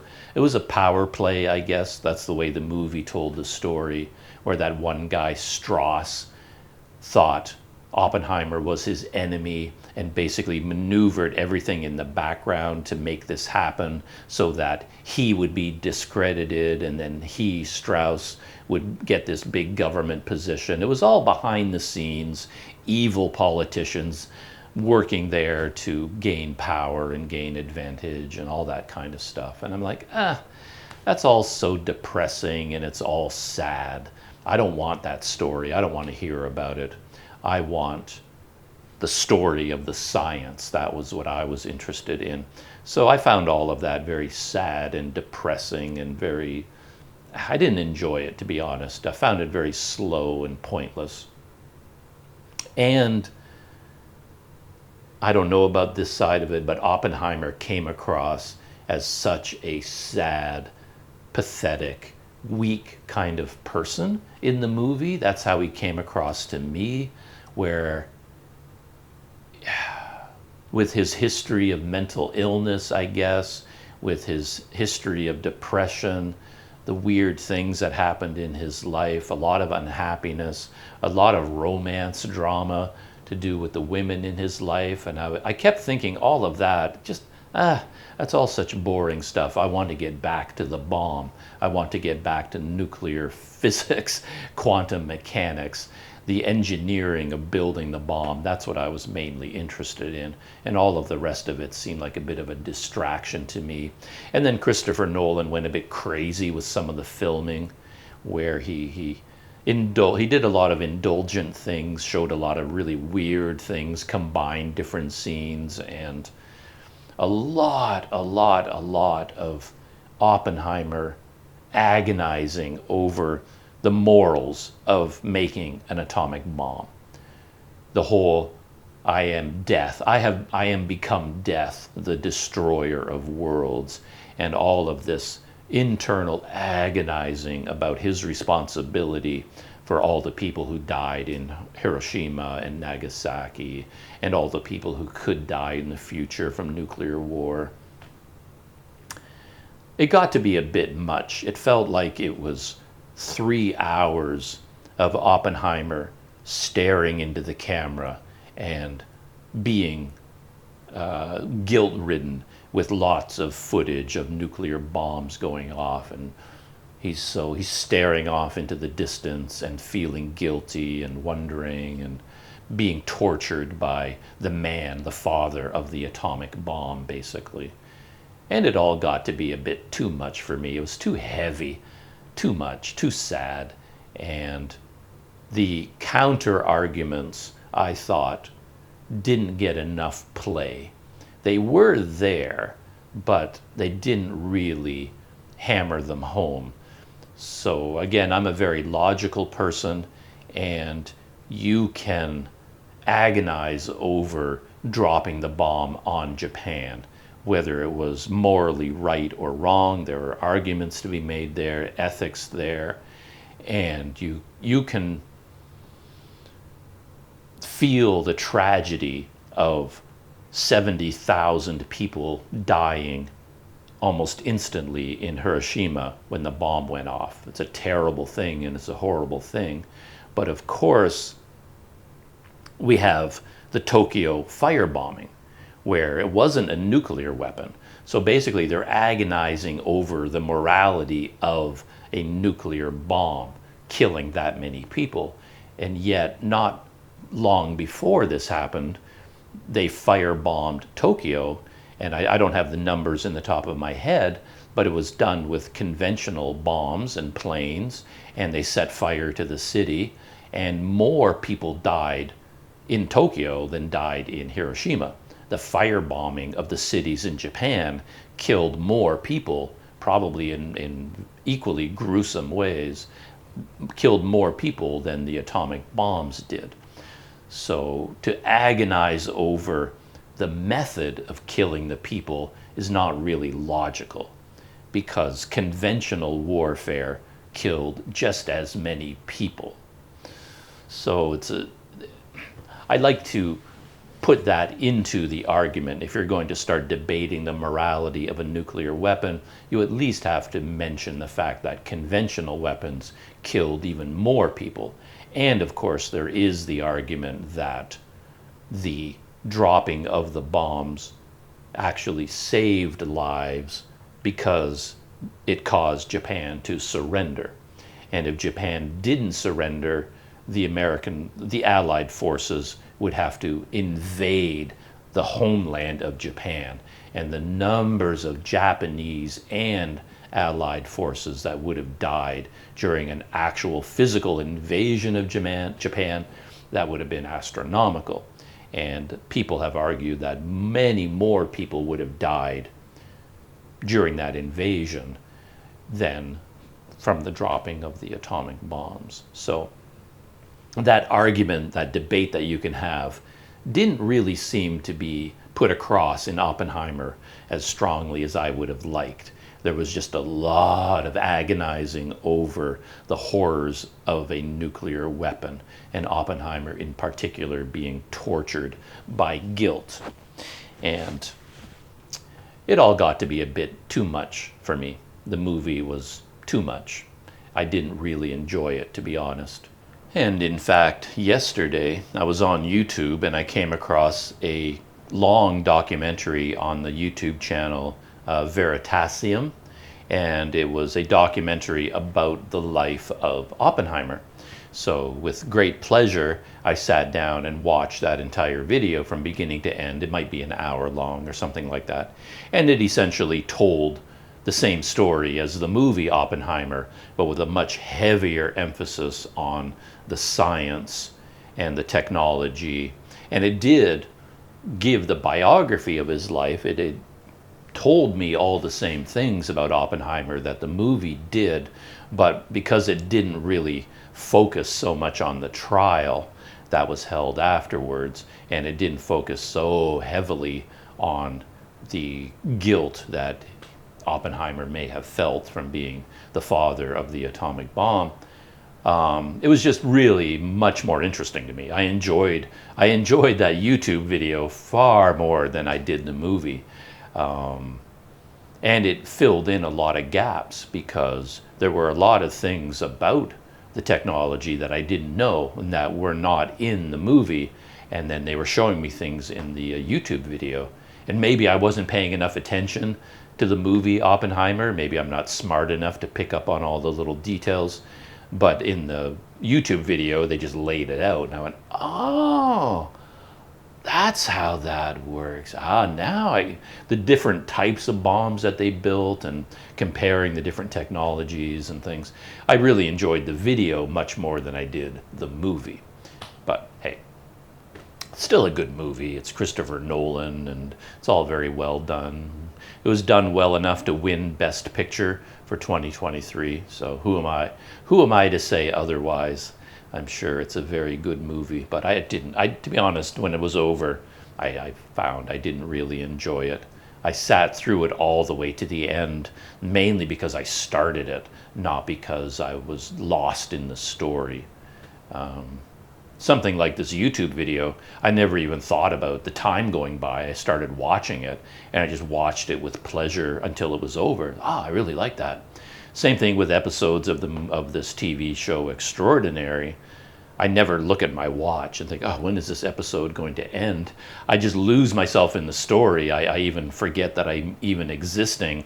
I lose myself in the story, and then the episode ends. I really enjoyed that. But with Oppenheimer, almost right out of the gate, I saw that it was 3 hours long, and I went, oh boy, this is... And then I'm sitting through it. We're back at the trial. This guy is going to say terrible things about Oppenheimer again, and now they're going to bring in a new witness, and the prosecutor is going to make the witness say terrible things about Oppenheimer, and we're going to sit through that for another 20 minutes. And now we're going to have Oppenheimer sitting there looking guilty again for another 20 minutes. I kept looking at my watch, wondering when the movie was going to end. I felt like I should at least watch all of it, but it did feel like an effort to watch the movie when movies shouldn't be that much work. But maybe I just wasn't in the right mood for it. If someone tells me they watched the movie and just loved it from beginning to end and thought it was the most amazing thing they've ever seen, I'll believe you. I probably just wasn't in the mood for it. But anyway, that is what I watched, Oppenheimer. So I'm getting caught up on my Academy Awards movies.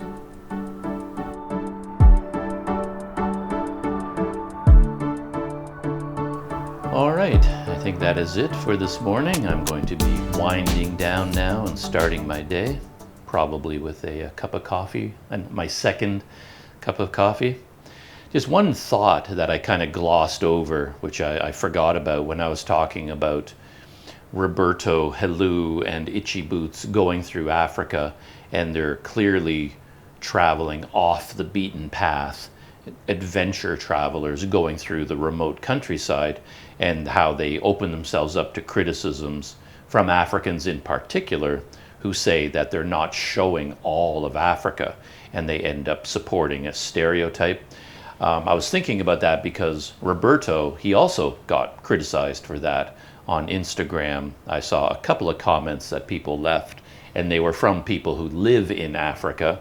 And because they're leaving their comment on Instagram, they also have an Instagram page, so you can click on their comment, go to their Instagram feed, and you can see who they are to a certain extent. And when you see who they are, their comments make a lot of sense. There's one woman in particular who left a comment on Roberto's Instagram feed talking about how all he shows is mud huts and animals and poor people in Africa.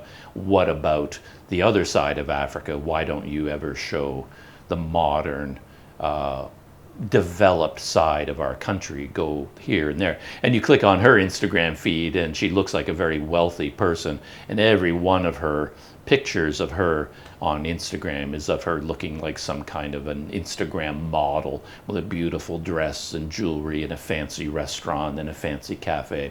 So she obviously lives in a capital city, has a nice apartment, has a car, goes to an office job, or maybe she's just independently wealthy, I don't know. And then, so these people, when they watch videos from someone like Itchy Boots, they don't see their Africa. And when they look at the Instagram photos from Roberto as well, we foreigners, like Westerners like me, I really enjoy his experiences because I want to see these villages and these farms and all these agricultural mountainous regions because they are new and different. And that's what he shows. But he doesn't show the nice residential neighborhoods. He's not going to the big fancy shopping malls in the capital cities. He's not showing the new skyscrapers, everyone driving around in fancy new cars, dressed in nice clothing, looking very much like any capital city from any country around the world. He's not showing any of that. And then these people who live in the capital cities, and when they come across their YouTube videos, they don't like them because they're showing a stereotypical view of Africa. And that is kind of interesting. It's an interesting way to look at things, I find. Yeah. I've run into that myself, as I've said, and going to places like Dhaka in Bangladesh. I went there. The only reason I went there really was because I wanted to spend time in old Dhaka because it looked like such an interesting place. And I never went out into the modern districts of Dhaka. I never went to the new residential areas with the fancy shopping malls and the car dealerships. And I didn't show that side of Bangladesh, but that's just because it's not that interesting to me. So in my videos, I show a very skewed image of Bangladesh as well. But yeah, you just have to read between the lines. If someone travels across Canada on a bicycle, they're probably going to be in agricultural areas, and you watch their videos, you're going to think that all Canadians are wheat and corn farmers because that's all you ever see. But of course, nobody's dumb enough to think that every Canadian is growing corn. Well, you know that Toronto exists, and Ottawa and Vancouver and Montreal. You know all those big cities are there, even though they didn't show up in that person's videos. But for a place like Africa, I guess there are such deep-set stereotypes about what Africa is like. It feels like you almost should make an effort to show the modern side of those countries alongside the the agricultural side, just to get that balance. But anyway, it doesn't take a lot to learn on your own that there are other areas inside Africa that's not all just mud huts anymore. Africa has changed along with the rest of the world. But anyway, I just had that thought in the back of my mind. I realized I didn't bring it up about Roberto and the people from Africa leaving comments on his Instagram feed. So that is it. I'm now shutting down, and hope you have a good day out there, and I'll see you in the next video.